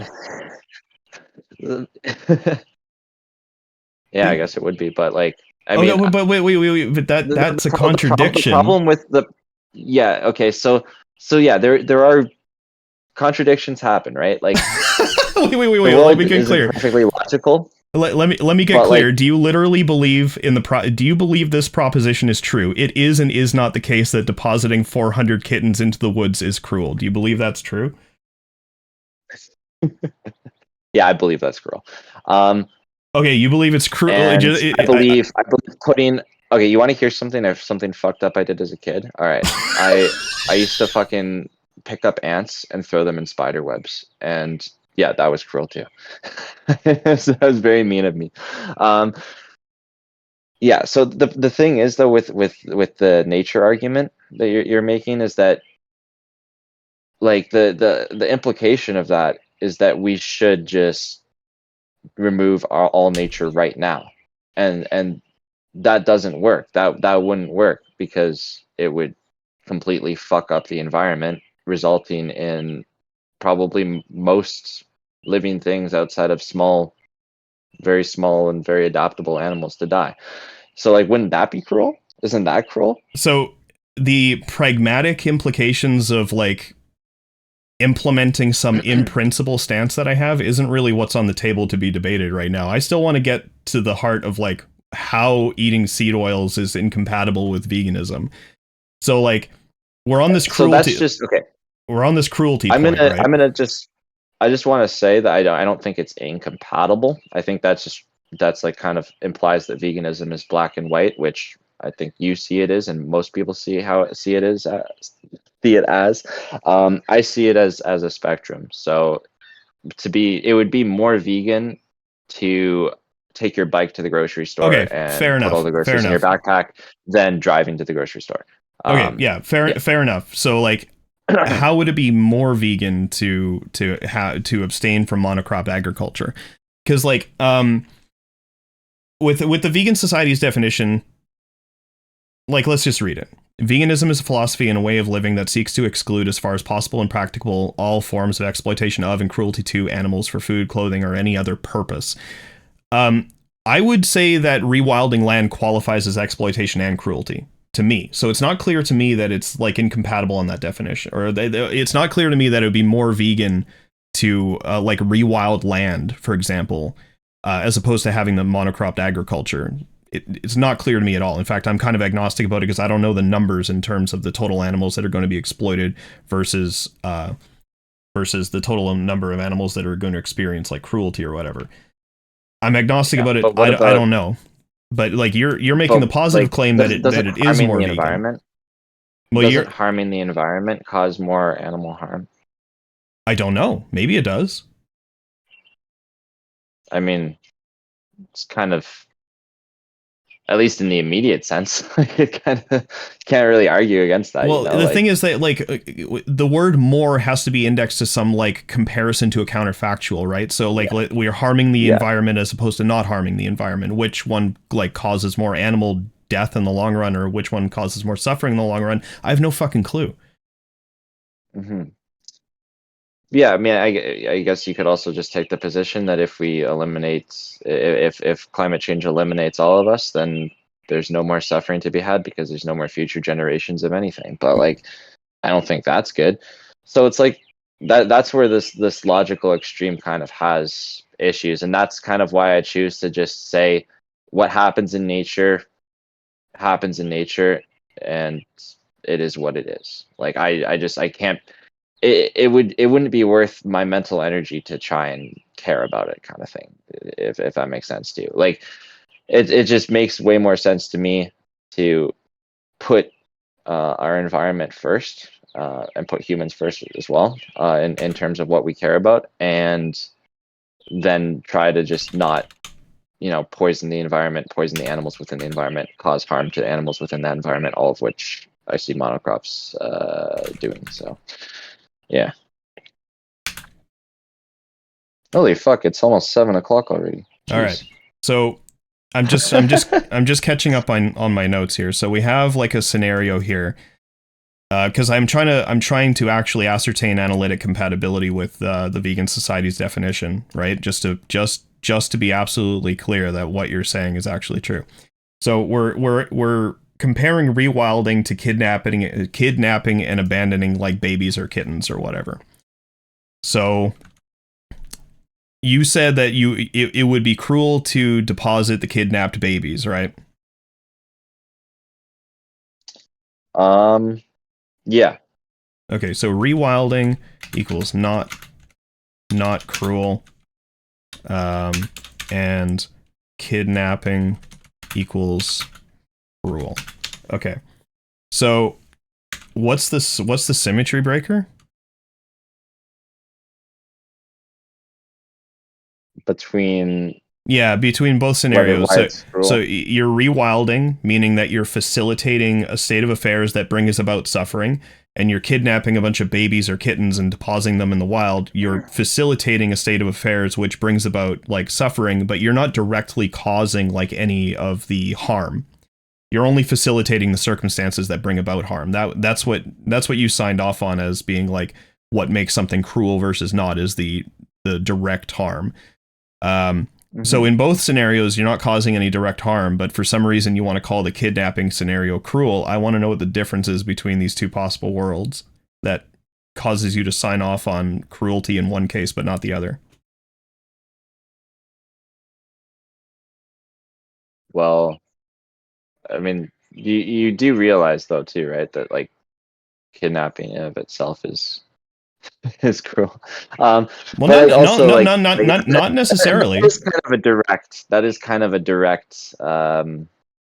Yeah, you're right. There are niche cases, I'm sure, where kidnapping from abusive parents is based, but yeah, like dropping them off in the middle of the woods, they're gonna die. Like, whereas, yeah, natural spaces, we know animals are gonna die, but they're just better for the environment and better for humans as a whole.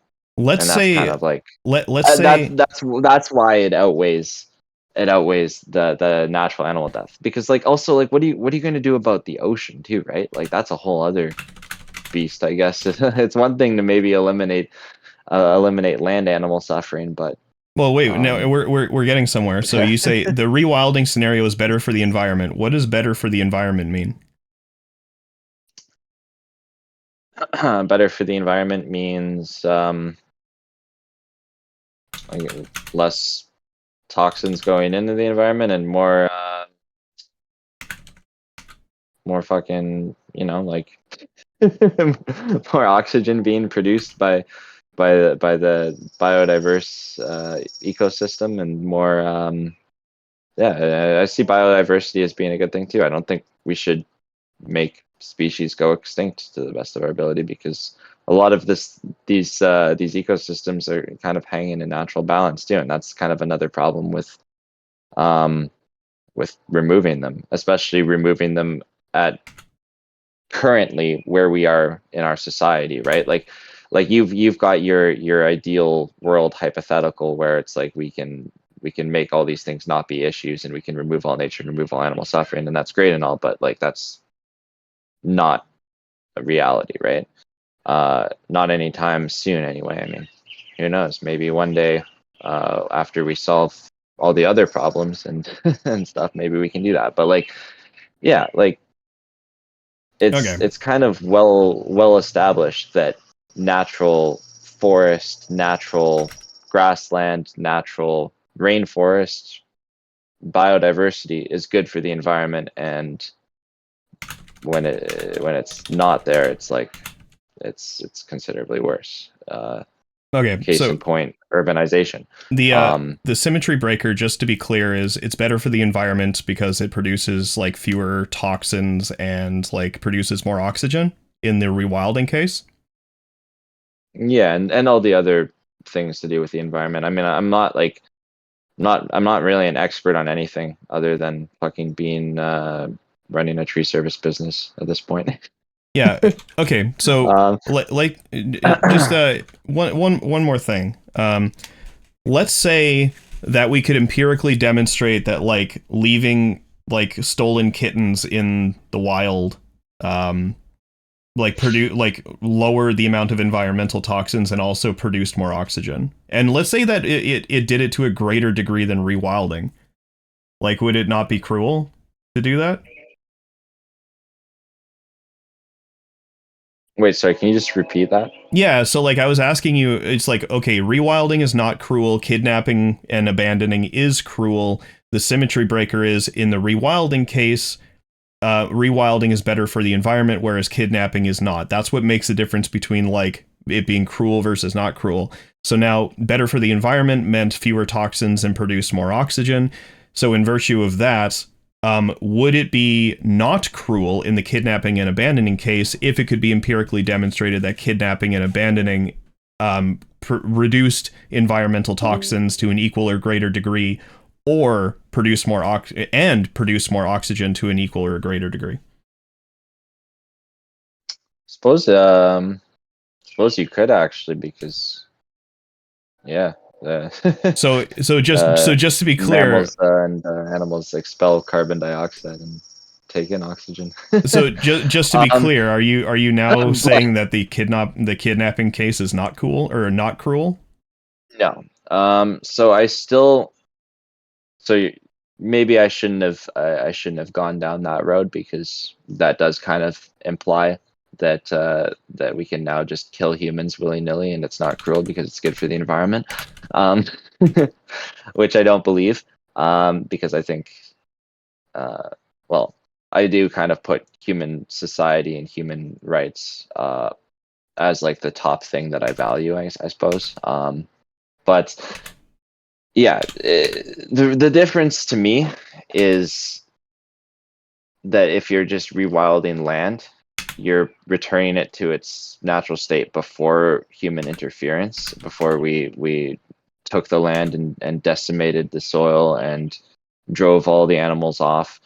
Um, we're just returning it to what it was, and that should be like, there shouldn't really be anything further to consider. Like, animals will do what animals will do, and like I responded to that guy in your in the chat saying, oh, it's a is what it is guy, but like it is what it is though. Like, I mean, what do you want to do, right? Like I mean, yeah, you can have your ideal world fantasy, but like how are we ever going to get there? All right. And So certainly have no my thing just you're uh, uh, you're still here. I can hear you. okay, yeah, it's just my I was using my ear pods and it's my phone speaker now.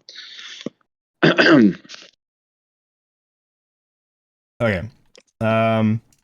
So the first symmetry breaker doesn't work, right? Because you're still considering it cruel. So it forms a contradiction. So it's not going to work. So you need to do something different. The second symmetry breaker is rewilding returns, like, I guess, the space to its natural state.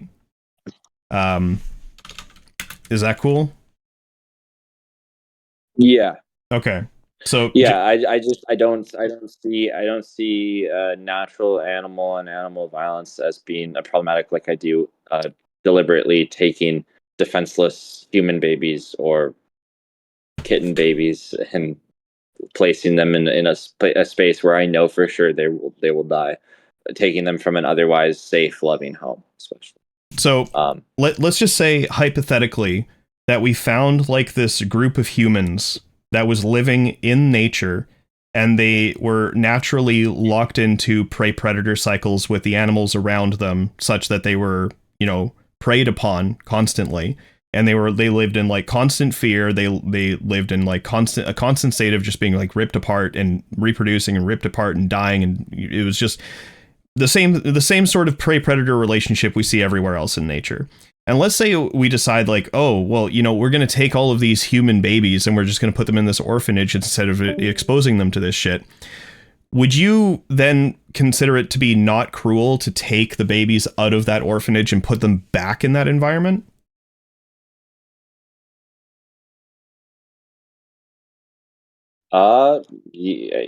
It would be cruel to put them back. Yes. But wait, okay, then that's not the center of the goalpost, or that's not the center of the bullseye either. Rewilding, returning the space to its natural state. In this case, you're returning the space to its natural state. You're putting the human babies back where they belong, quote unquote, in the ecosystem. But that's still cruel. So that can't possibly be the symmetry breaker either. Yeah, well, I mean, I did say already too that I value humans over anything else, too, anyone else. Yeah, but like that's compatible. Yeah. But that's compatible with what you've said so far, right? Like you don't need to value them like you can value them to the utmost extent, right? And still consider, and they're still compatible with like what you're putting on the table. Rewilding. So it is cruel, to like kidnap and deposit in the wild, as opposed to rewilding, which is not cruel. And the symmetry breaker is rewilding returns to space to its natural state. But that's not a symmetry breaker, right? Yeah, you know what, man? Maybe I just need to bite the bullet and say, yeah, maybe rewilding is cruel.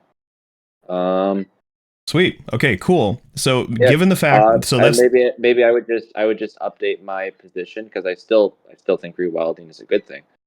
That I would just say it's necessary cruelty. Yeah, sure. Let's go with that.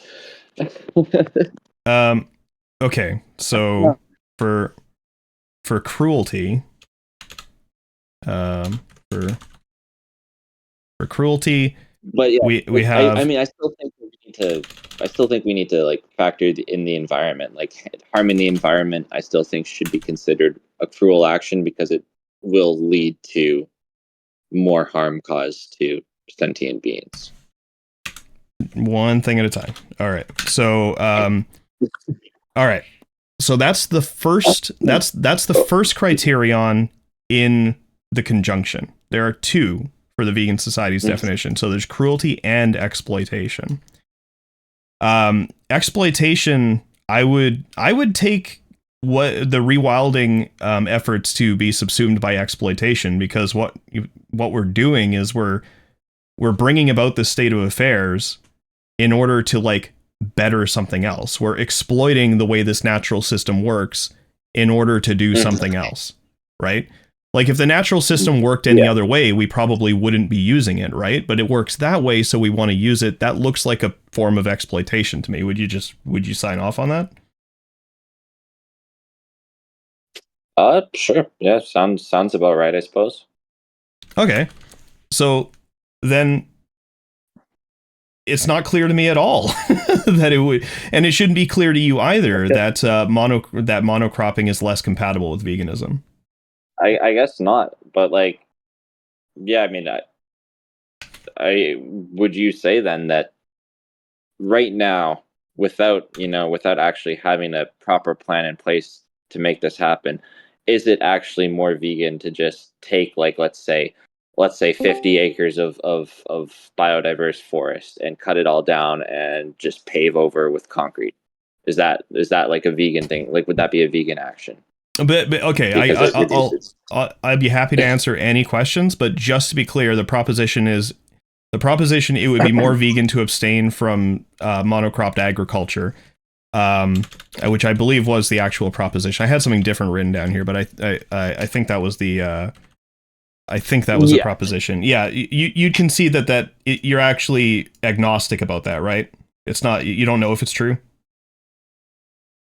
I mean, we just went through my view of the like, for the Vegan Society definition, sure. But okay. for my, I guess, my hybridized view of veganism and how it should also kind of be very environmentally focused, then it's like it's a little more complicated.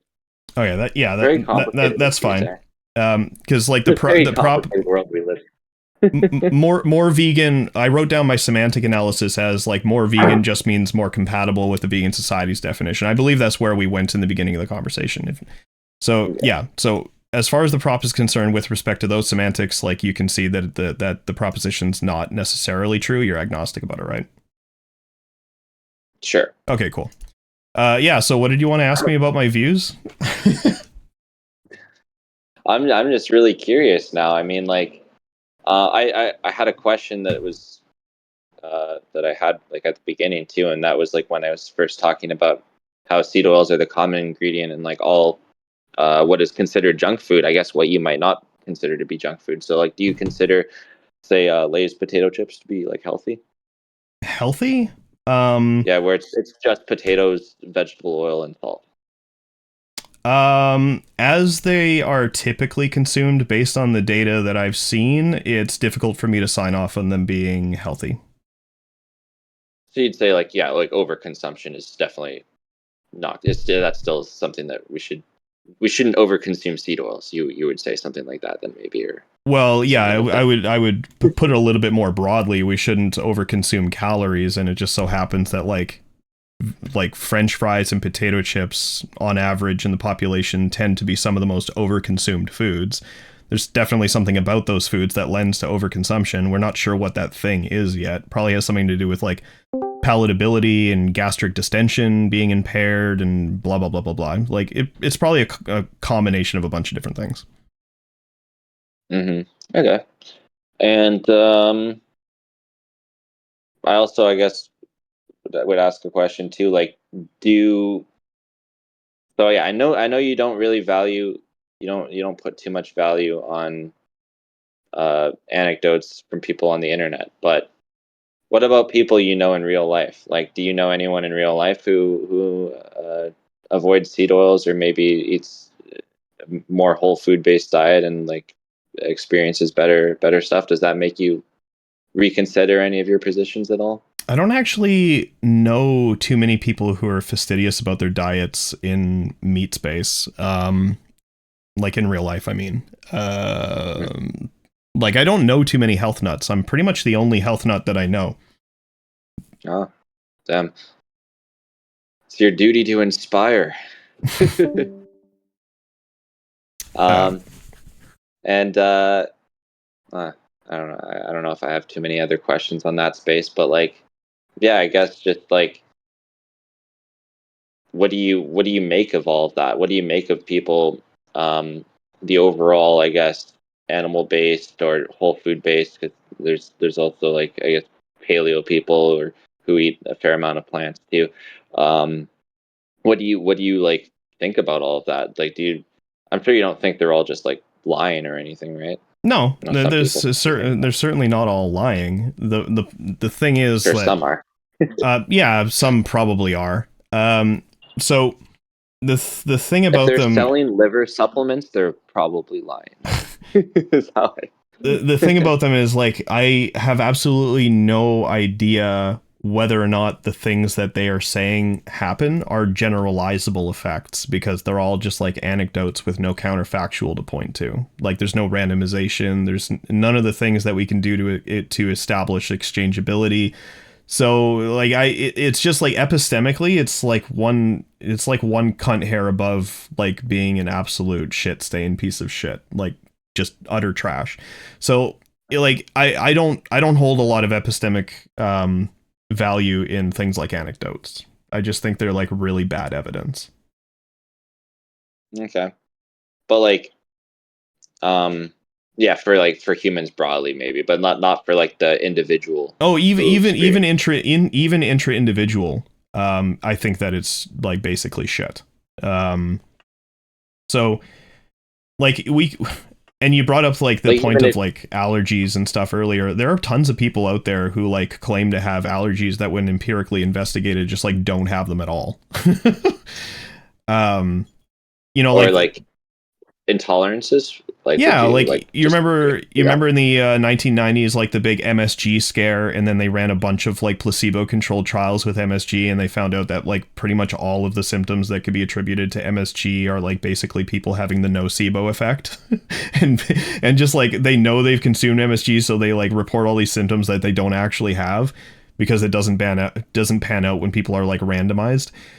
Um yeah, like Interesting. I don't know much about it. people experience all sorts of weird symptoms, like based on like their own kind of harebrained notions about what they think might happen, or the placebo effect and the nocebo effect are very, very strong. So much so that we sometimes in trials like go above and beyond to account for them. Right? We'll actually have 4 groups in some trials: a group with a placebo and they don't know they have placebo, a group with placebo and they do know they have placebo, and then a group with the active ingredients or the active compound and they don't know it's the active compound, and then another group where they have the active compound and they know they have the active compound. And when you do those sorts of experiments, you see that the placebo effect actually has like an effect, right? When you tell Mhm. people that they're taking placebo or whatever, like they experience all of these weird symptoms. It's like, oh yeah, the placebo is like fucking me up. Like it's just like Yeah. humans are just like really shit at they're just like it's anecdotes are just really bad evidence in virtue of the way Hmm. humans typically kind of behave and whatnot. Yeah, I mean it's a fair response. I mean, I think that if you're gonna do try and do like a diet experiment on yourself, you should be be as open minded and as stringent in terms of like um, managing confounding factors as much as possible. Like, I don't know. I would implore anyone listening to this to try it for yourself. Try going seed oil free, but not try not to change anything else. Like, exercise the same degree and eat the same otherwise as you would, but and genuinely see how you feel, because yeah, you might be surprised, or you might be surprised one way or another. Yeah, who knows? So it's interesting, but it makes me want to try this again because I've only done it like once, and I've kind of been a little bit shittier with my diet lately, and I feel like I need to clean it up in some way anyway. So, um, yeah, interesting. A lot of interesting stuff has been said. But are you, Nick? Are you sold on them being beneficial, or are you kind of more just like leaning towards them probably being beneficial, but like, Oh no, I think seed oils are one of the closest things we have to a superfood right now. damn, that's a hot take if I ever heard one. Like I don't know of a single food for which we have as much research showing like just evidence of benefit. Like I'm not even Really? sure. Yeah, I'm not even sure Is we there have is this there level. that We, is there that much evidence of like that many studies that show them to be beneficial as opposed to harmful? like when the literature is systematically screened as per best practice and meta-analytically summated, yes, like they definitely come out looking way more favorable than unfavorable. Like almost universally, hands down, they're like favorable for almost every single outcome that we've investigated, or the results are like non-significant and it's a wash. um You're talking like comparing to other foods too, like comparing to like Yeah, broccoli or so like even within the substitution analyses, like the vegetable oils they'll reliably outcompete even things like whole grains, for example. that's it's definitely really interesting. See, like I kind of take a bit of a position like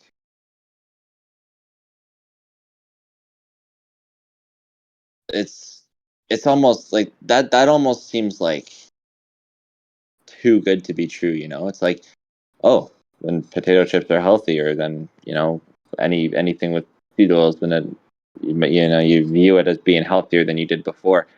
Um Well, whereas like like if we take the obviously potato know that chip would if case, you did that. if we take the potato chip case, like let's say all things being equal, everything else about potato chips is maintained, and we just had like beef tallow or something like that, or we had like olive oil or something over the vegetable oils that they're cooked in, I would fully expect the vegetable oil ones to be healthier for you. Even with the hyperpalatability stuff, like I would fully expect that the ones with the vegetable oils would have like some additive effect, like they would have some benefits that the other ones didn't have. Yeah, it's so interesting to me how this seems to contradict so many people's reality, including my own and my girlfriend's. Like The thing is that we maybe, don't yeah, even maybe we have know. the, like you said, we have the bias against it, right? Like you said, right? Um, but like I didn't before. I was kind of skeptical with what she was saying, and then like actually trying to cut it out. Like I did actually notice some benefit, but what's interesting though with that though is I can actually point to you an example of a recent example of so my girlfriend and I, we live together with her mom, and her mom is kind of a boomer Mm-hmm. and doesn't really know a lot about this stuff, and she bought some pasta sauce which had seed oils in it, and or no, sorry, she didn't buy it. It was sitting in our pantry, and I had it, and I was just like not using it for a while. And then she used it. She made dinner for my girlfriend when she got back from work, and and then my girlfriend had a headache after, and she didn't know that the sauce had the seed oils in it. In fact, I don't know if I ever actually told her, but I thought about it after. I'm like, oh shit, yeah, it's not good. Um, Well, I mean, some people just get headaches. yeah, yeah, for sure. But when it happens, like 20 minutes after eating dinner, and it's a symptom that she's made note of, right? All I'm saying is I think that there's more to it than what the studies might show. Um, and of course, studies can be influenced by money, and there's just a lot of money to be made in seed oils too, right? It's billion-dollar corporations, and maybe it's the leftist in me, but yeah, I mean, I'm very, I'm very, very skeptical about what big corporations and governments who are beholden to those corporations push. Um, and just the fact that, like what you said there about there being more studies showing seed oils to be beneficial than essentially any other food, that makes me very, very fucking very, very skeptical, because it's like even if seed oils were beneficial, right? Like shouldn't like broccoli or salmon or you know um red meat, I know you don't think so, but like shouldn't those all be healthier because of way more actual essential nutrients and just what we know? Like I don't know, this is mind-boggling stuff, man. This is very, very mind-boggling stuff. I'm very curious to see what like 10 years from now, what the general knowledge available will be on these topics. Yeah, Yeah. I'm interested to see where the literature goes next. Although, like the pile of literature that we have that divulges benefit, um, yeah, it would take a lot of literature to present anything that was even countervailing, let alone superseding. Like that's why my position is so strong on it. Like I look at the literature, it's just this absolute gargantuan mountain of evidence for benefit. The literature or like the research that would need to be done to provide something countervailing to that would just be enormous. Like we have 50 Do you know, years worth of literature. is there is there like an actual like master document that contains like every piece of literature ever published on seed oils? Not every piece of literature ever published, but I did put together like a gigantic blog article. Did where you I include like the studies that showed like them being harmful to you and stuff? yeah, And like, of course. well, I performed a bunch of systematic literature searches, and I performed a bunch of meta-analytic summations myself. And yeah, like a lot of the studies in those forest plots show some kind of harm, or like they show an association with some kind of harm. But the thing is that in the aggregate, they show benefit or a non-significant effect. So take, for example, I believe this is age-related macular degeneration. I'll put it in the text. So here's the article. If you go down to like age-related macular degeneration or whatever, you'll see that some of the point estimates are landing left and some of the point estimates are landing right. And yeah, heterogeneity is expected in the literature. It's not like an indication that they're bad. We just need to figure out where the sources of heterogeneity lie. In some cases, there are just too few studies to actually ascertain sources of heterogeneity, but overall, like for at least like macular degeneration, for example, just to pick an example where there are point estimates all over the place, that's why I'm saying it. We can't establish a clear benefit or detriment, like for that endpoint. But for a lot of endpoints, we can establish like very clear, very clear benefits. Like for cardiovascular disease, the benefits are very clear. For diabetes, the benefits are very clear. And there's good mechanistic reasons for believing that those benefits would be there for those two diseases. And then for diseases like obesity, there's basically no signal relating them to seed oils independently. For skin cancer, there's some evidence of benefit. For total cancer, there's some evidence of benefit. For fatty liver, there's a lot of evidence for benefit for fatty liver. Rheumatoid arthritis, there's a little bit of evidence for benefit. Like it's crazy just how many diseases these things seem to benefit. Like I think, and we don't even have this level of evidence for like fruits and vegetables. Like we don't even have this level of evidence for fruits and vegetables because a lot of this doesn't that make you like? Doesn't that make you just go like, hey, like what the fuck is up with that? You know, like. Well, Like, I'm actually. do you think that there's any possibility of these billion-dollar companies that profit so much from these oils and from the foods that they all contain these oils? Don't you think there's any possibility of them influencing any number of these studies? It would have Varying to degrees. like it would have to be so gargantuan. Like the profit motive in order to like we don't even really have a reason to believe that profit motive shifts like study findings one way or the other. So I'm not like there's some people out there like my stats professor, for example, like he didn't even want to sign off on conflicts of interest being a reliable source of bias. So he didn't. That's why like when you read a meta-analysis, there isn't like a separate column for like conflicts of interest bias or whatever, because it's like not even clear that conflicts of interest create a source of bias reliably enough to do that. So like no, it wouldn't affect my doxastic leaning one way or the other whether or not there was a source of bias. It sounds like someone who not a source of bias, conflicts of interest. Sorry. Yeah, it sounds like someone who had a conflict of interest and was would want people to believe that. Like I don't know.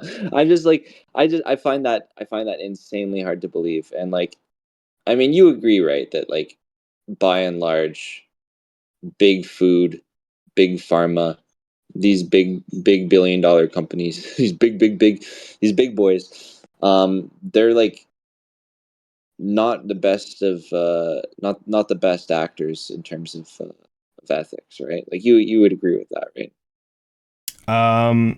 I would actually probably sign off on them behaving ethically more often than they behave unethically. Like behaving ethically in like the public eye, you mean? Or no, just like engaging in actions that lead to like suffering reduction and harm reduction and like happiness increasing, like those types of things. Like because my ethics are indexed to like the quality of conscious experience, and I would say that like big pharma and big food have probably done more to improve the quality of conscious experience rather than detract from the quality of conscious experience overall. okay, well you could say like, healthcare overall, modern healthcare has done more to alleviate suffering and prolong health span and lifespan than if we didn't have it. But like the companies that are profiteering off of, you know, essential life-saving treatments, that's not fucking ethical. Fucking, Well, I mean, I know. Like we live in Canada, right? We've got our system's got problems, especially like in terms of wait times and stuff. But like, fucking imagine just like having some kind of like health scare where you have to go to the fucking hospital and then you get billed like $5,000. It's like what is that, right? Like, oh man, that's yeah. I don't know. Big pharma, which is kind of centered around the U.S., is probably one of the, like broadly speaking, the most unethical conglomerates that exists in my mind. And the way I see it is like big food kind of operates in tandem with them. Um, you know, selling food that makes us sick and double profiting. Like, it just seems like a really bad business model to kill your customers. oh, it's not. Well, they're not killing them right away. They're first they addict them, and then they, you know, then they sell them treatments for obesity and other various health issues that arise upon processed food addictions, junk food addictions. I'll say, because as we established, processing is not inherently bad. But yeah, Yeah, I don't like that. find I don't find like That's a big. conspiratorial mechanistic reasoning to be like super persuasive personally. So probably not going to get very far in that conversation. But But what about the, you know, the actual like confirmed cases of this? Like it's like I mean it's not all conspiracy, right? It's like some of it is a little conspiratorial, but it's all kind of based around actual fact, right? Like it's not a conspiracy that that the ruling class, you know, the top billionaires are, you know, doing what they can to doing all that they can to make as much profit as possible and shutting down opposition. Um, anyways, though, man, I actually have to go because someone is here who's yeah, I I should have to probably go sell. too.